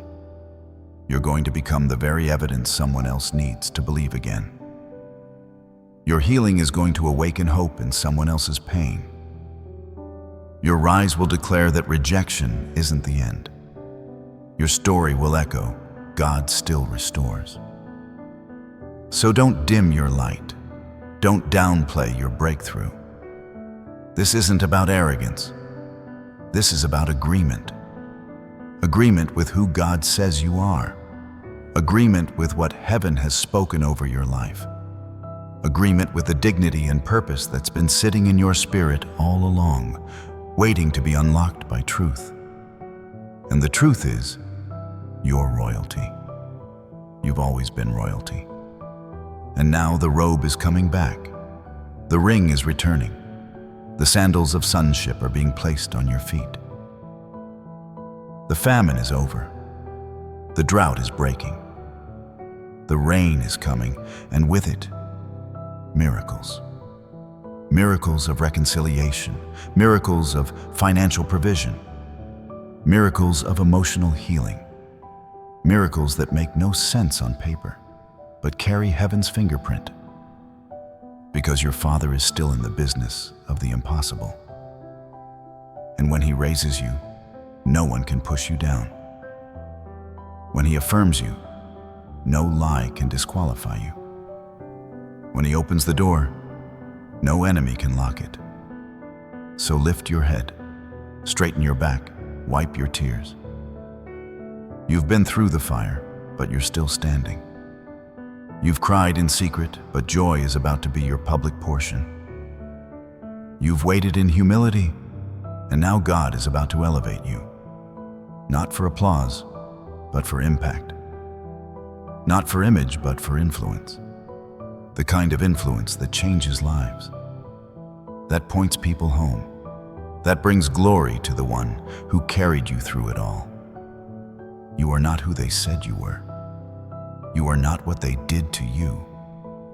You are not what you lost. You are who God says you are, and today He says, you are my child. You are royal. You are ready. Welcome home. Now that you know who you are, now that you've stood up and remembered the crown that was always yours, God wants to shift your focus higher. Because once you recognize your identity, the next step is your assignment. And this assignment? It's not about applause. It's not about climbing ladders people can pull you down from. It's not about how many follow you, like you, praise you, or remember your name. No, this assignment is about legacy. And legacy doesn't start with recognition, it starts with faithfulness. See, there's a throne you need to keep your eyes on, and it's not man's, it's God's. The throne that never moves. The throne that isn't swayed by opinion polls or popularity. The throne where your purpose was spoken before anyone knew your name. That's where your focus has to stay. Because if you get caught looking around, you'll start living for approval instead of assignment. You'll trade destiny for distraction. And let me tell you, approval from man is a moving target, but the favor of God, that's eternal. You weren't created to chase crowns made by men. You were created to carry the weight of purpose placed by heaven. That means you've got to walk differently, think differently, prioritize differently. You've got to live like your life matters beyond your lifetime. Because it does. Every decision you make in obedience is planting a seed for generations you may never meet. Every time you say yes to God in private, heaven moves in public. Every act of faith, every sacrifice, every moment of surrender, It's building a legacy that will outlive you. Some of you have been asking God for provision. But you know, God has already placed it in your purpose. You don't have to chase after provision when you walk in obedience. Provision follows purpose. When you do what He told you to do, when you give Him your yes without conditions, doors open that you never had to knock on. Resources find you. People are assigned to help you. Miracles are dispatched to sustain you. Not because you manipulated it, not because you controlled it, but because you obeyed. That's what legacy is built on. Not noise, not attention, not ambition, obedience. Doing the right thing when no one sees, staying the course when no one claps, praying when it would be easier to complain, serving when it's not convenient, speaking truth when it costs you something. Obedience is the pathway to legacy. And let me tell you, God is raising up obedient sons and daughters in this hour. Not just influencers, but intercessors. Not just performers, but disciples. People who live from the throne, not for the crowd. And maybe you've been wondering, God, when will I see the fruit of my faithfulness? Maybe you've been sowing and giving and loving and staying steady, and it feels like nothing's changing. But hear this. God is never late. His timing is not random. His silence is not absence. He's building something deeper in you than applause could ever affirm. He's shaping you for legacy, not just limelight. He's teaching you how to finish, not just how to start. Because it's easy to start strong. It's easy to be passionate in the beginning. But the blessing is for those who endure. The miracle is for those who don't quit. The legacy is for those who stay surrendered, even when it's hard, even when it hurts, even when it looks like nothing is working. That kind of faith, it moves heaven. That kind of perseverance, it rewrites bloodlines. And that kind of obedience, it changes everything. Some of you are the first in your family to walk with God like this. You're the pioneer, the chain breaker, the one who said, "It stops with me." And you've had to walk through battles you didn't choose. You've faced spiritual warfare that tried to break your mind. You've had to unlearn dysfunction that was handed to you like tradition. But you didn't give up. You didn't settle. You didn't bow to what was familiar. You said yes to something greater. And because of that, your children will eat from trees you planted. Your grandchildren will walk in freedom you never saw growing up. Your legacy will speak louder than your pain. Don't think for a moment that God doesn't see how hard it's been. Don't believe the lie that your faithfulness is wasted. Nothing you do for God is ever in vain. Every tear you've cried, every step you've taken, every battle you've fought in silence, it's all recorded. It's all building something sacred. And the time is coming when the fruit will appear, when the reward will manifest. Not just in your life, but in the lives of everyone connected to your obedience. This is why you can't quit. This is why you can't compromise. This is why you can't sell out for a shortcut. Because there's too much at stake. There's too much riding on your yes. Your surrender is opening doors that pride would have locked. Your humility is releasing blessings your bloodline never knew were possible. And your obedience? It's echoing through generations. You may not see it all. You may not understand it fully. But one day someone will say, "Because they obeyed, I found my faith. Because they stayed, I found my purpose. Because they gave, I received hope." That's legacy. That's purpose. That's the kind of impact that outlives headlines, outlasts trends, and outshines fame. That's what it means to live surrendered. And surrender isn't weakness, it's wisdom. It's knowing that your life is safest in the hands of the one who made it.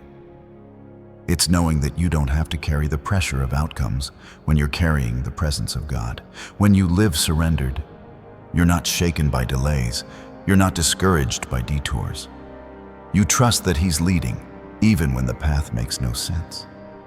Some of you are at a crossroads right now. You're standing between comfort and calling, between fear and faith, between playing it safe and stepping out in surrender. And I'm here to tell you, choose obedience, even when it costs you, even when it stretches you, even when it doesn't make sense. Choose God over everything else, and you will never regret it. You may lose some people, you may leave some comfort zones, but you'll gain destiny. You'll walk in favor. You'll live with peace this world can't offer. Because peace doesn't come from having it all figured out. It comes from knowing who's in control. And when you give Him your yes, your full yes, He takes care of everything else. The burden lifts, the direction comes, the provision arrives, the doors swing open. That's the blessing of surrender. Not striving, not forcing, but trusting, obeying, yielding to His voice, even when the crowd is shouting something else. God is looking for people who will say, "Use me," not for fame, not for comfort, but for kingdom. He's searching for vessels who are empty of ego, but full of faith. Hearts that beat for His will, souls that burn for His glory. People who will carry His name with integrity, not for applause, but for impact.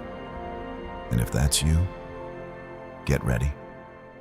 Because when heaven finds obedience, it releases favor. When heaven sees surrender, it sends support. You don't have to make your own way. You don't have to strive to be seen. God sees, God knows, God provides. And He's not just providing for your needs, He's providing for your legacy. That means your obedience today is creating shelter for your tomorrow. It's building bridges your family will walk across. It's leaving a blueprint for the ones who come after you. Your life is becoming a living altar, a testimony of what God can do with someone who simply says, "Yes, Lord." So let the world chase the throne of approval. You, keep your eyes on the throne of grace. Keep your heart bowed in surrender. Keep your spirit anchored in obedience. Because that's where the glory is. That's where the miracles are. That's where the legacy lives. And when you stand before God one day, you won't have to explain how many liked you. You won't have to report how much you accomplished in your own strength. You'll simply lay your life down and hear those words. "Well done, good and faithful servant." That's the prize. That's the finish line. And it's worth everything. The promise of God doesn't fade just because life gets loud. So, as we walk forward from the last revelation, where legacy was secured not by man's applause, but through quiet obedience, I want to talk to the one who's doing all they can to hold it together in the middle of the chaos. The storms are raging. The answers feel delayed, and you've been asking, "God, where are you in all of this?" And right here, right now, I want you to hear this clearly. God's not late. He's not absent. He's working behind the scenes in ways your natural eyes cannot yet perceive. There's a peace available that doesn't depend on the calm of the sea, but flows straight from the heart of the Savior. You see, peace isn't the absence of conflict. It's the presence of God. And some of the most powerful moments in your life won't come when everything is still, but when everything is shaking and you're still standing. That kind of peace, that's heaven-made. That kind of calm, that's born in trust. That's what carries you when you don't have the full picture. But you know the one who holds the frame. You may not know how this chapter ends, but the author does. He's already written beauty into the pages you haven't turned yet. And I know, sometimes you feel like the timing's off. You expected things to happen by now. The healing, the breakthrough, the restoration, the dream. You saw others receive theirs, and you smiled for them. But deep down it stirred the question, Lord, when will it be my turn? If that's you, lean in. Because God's delays are never denials. When He holds something back, it's not punishment, it's preparation. He's aligning your character with your calling. He's protecting you from a blessing that would feel like a burden if it arrived too soon. He's clearing the way so that when the door opens, you don't walk into confusion, but into clarity. God's timing is not just perfect, it's protective. He sees what you don't see. While you're anxious about today, He's securing your tomorrow. While you're stressing about that one door, He's building a hallway of opportunity that will lead you into places you didn't even pray for. So stop fixating on the clock and start focusing on the cross. Jesus didn't just die to save your soul. He rose to walk with you through every valley, every shadow, every long night when you feel forgotten. And the truth is, you haven't been forgotten. You've been hidden for a purpose. Sometimes God hides you not to withhold, but to preserve. He's been covering you from premature exposure. You were never meant to be rushed. You were meant to be rooted. And rooted things take time. God is teaching you to trust Him in the dark, so you'll recognize His voice when the light breaks through. Because when the answer does arrive, and it will, it won't just be good. It'll be right. Right time, right place, right heart. And you'll look back and thank Him, not just for what God had shown for what He gave, but for what He didn't allow when you weren't ready. So what do you do while you wait? You keep your eyes fixed on the promise. You live like it's already on the way, because it is. You don't wait with fear. You wait with faith. You don't wait in despair. You wait with expectancy. And most of all, you wait in peace. Because the same God who created the stars and calls them by name knows your name, knows your situation, and knows exactly when to move. But to walk in that peace, you need spiritual eyes. Eyes that can look past the storm and still see the shore. Eyes that see beyond the rejection and still recognize the redirection. Eyes that aren't blinded by the chaos of the world, but are focused on the calm that comes from Christ. This world will try to drown you in headlines, in noise, in fear. But God is your refuge. He is your strength. He is your ever-present help in trouble. Not a once-in-a-while help. Not a someday soon help. An ever-present help. That means in this very moment, yes, right now, He is near. He is guiding. He is steady. Now listen to me, because somebody needs to hear this in their spirit. Your current condition is not your final destination. Just because you're surrounded by chaos doesn't mean you're being destroyed by it. Sometimes God allows the winds to blow just so He can show you how deep your roots really are. You've been anchored in Him, and that anchor holds. No matter how fierce the winds, no matter how loud the storm, your soul is secure. Not because of your strength, but because of His presence. And in that presence, there's revelation. In that presence, God begins to show you things not as they appear, but as they truly are. He reveals who's really for you and who is sent to distract you. He reveals which doors were divine and which ones were deception. And more than anything, He reminds you of who you are, His child, His chosen, His beloved.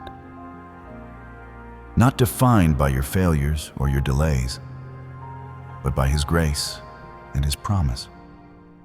And maybe you've been tempted to give up lately. Maybe you've said, I can't do this anymore. If that's you, I want to remind you, you're closer than you think. Right before the sun rises, the sky is darkest. Right before the harvest, the soil feels driest. But don't mistake delay for denial. Don't trade in your calling for comfort.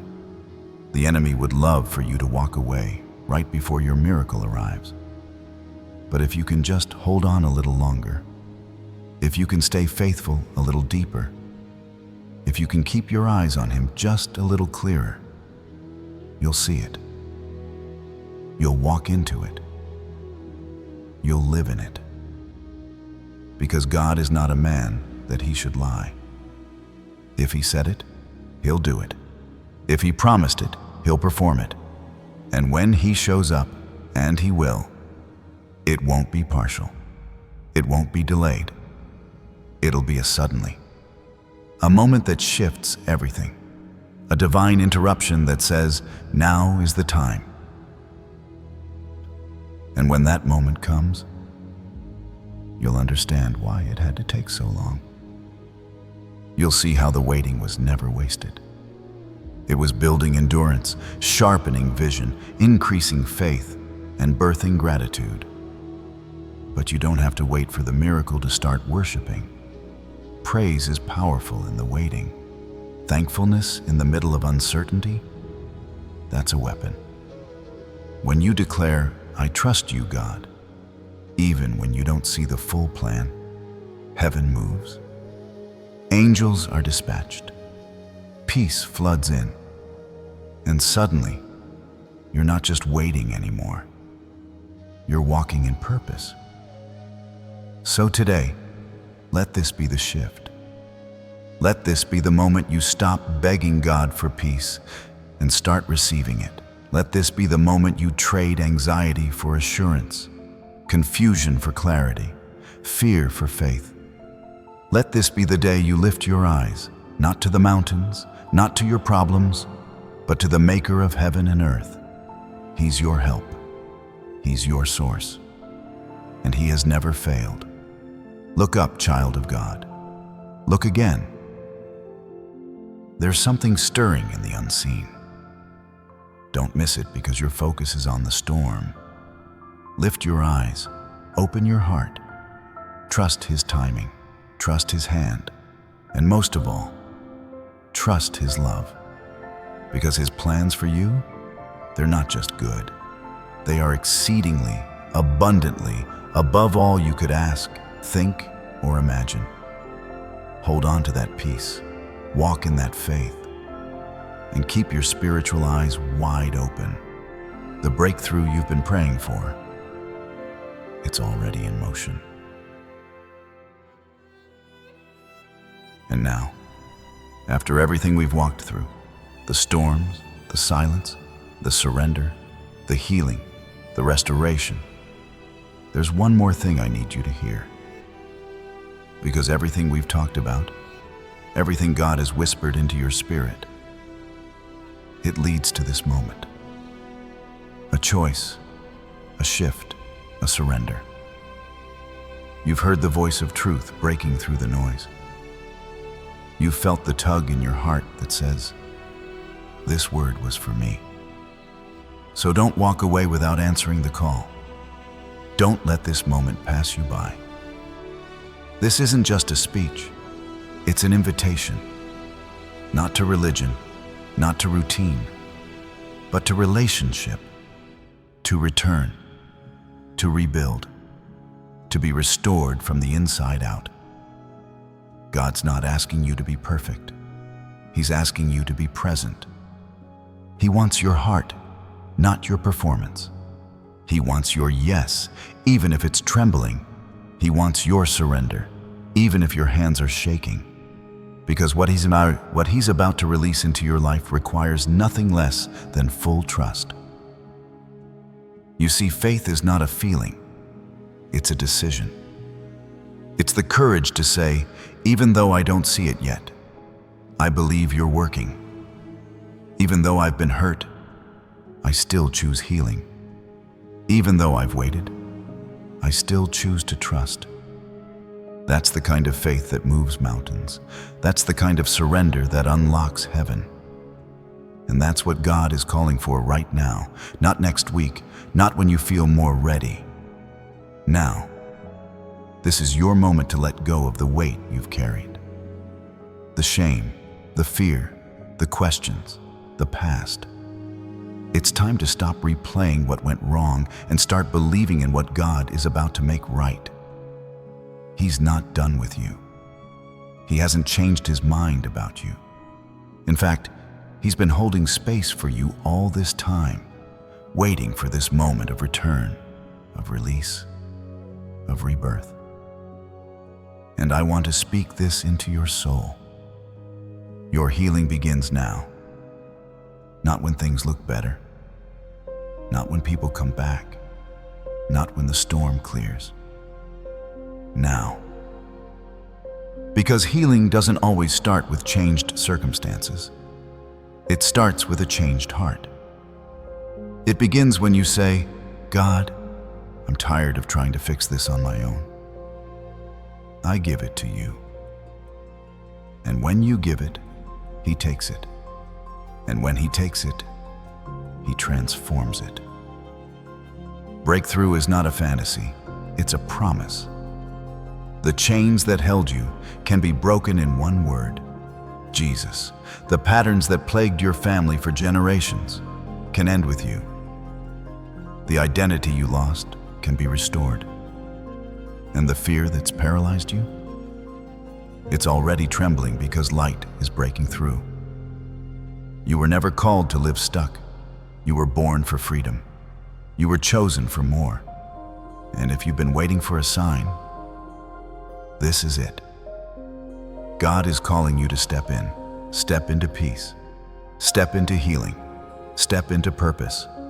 Not by your power, but by his Spirit. He's been softening your heart, clearing your path, opening your ears, so that in this very moment, you could say yes. Yes to grace. Yes to forgiveness. Yes to the future he already prepared. So let's seal this moment. Let's pray together. Wherever you are, eyes open or closed, on your knees or standing tall. Make this your personal altar. Say it with your heart, even if your voice is shaking. Let this prayer mark the beginning of your next chapter. Heavenly Father, I come to you with open hands and a humbled heart. I surrender every burden, every broken place, every fear I've carried. I believe you love me. I believe you sent Jesus to rescue me. I receive your grace, your healing, and your peace. Forgive me, renew me, and restore me. Today, I choose to walk in faith, not fear, in hope, not heaviness. Fill me with your Spirit. Guide my steps. Seal this moment with your power. I am yours, Lord. I believe my future is in your hands. In Jesus' name I pray. Amen. Now, take a breath. Feel that? That's peace settling in. That's heaven leaning close. That's the sound of chains breaking and hope rising again. You're not the same person who pressed play. Something shifted. Something opened. And from this point forward, you walk differently. Not because of who you are, but because of whose you are. You belong to the King. And when God declares you free, nothing can bind you. Walk forward in that truth. Speak it over your life every day. I am chosen. I am covered. I am called. And when the days feel heavy, return to this moment. Let it remind you of what you decided: to live in faith, to trust in God's timing, to believe in miracles again. Because the final word over your life has already been spoken. And it's not defeat, it's victory. My dear friend, from the bottom of my heart, thank you for staying with me all the way to the end. I don't take that lightly. I truly believe that if you're still here, God is doing something deep within you. Maybe it's healing. Maybe it's awakening. Maybe He's breathing life back into a dream you once thought was dead. Always remember this: you are not alone on this journey. The road ahead may seem uncertain. The path might feel unclear. But God is always the one leading. He has not abandoned you. He is never late. He is walking ahead of you, clearing the way, leveling every rough place. When you don't know what to do, just trust Him. When your heart is troubled, let His word guide you. And when you feel weak, remember, His power is made perfect in your weakness. If this message touched you, share it with someone who needs to hear it. Leave a comment and declare what you are believing God will do in your life. And don't forget to subscribe to the channel so you won't miss the next message of encouragement.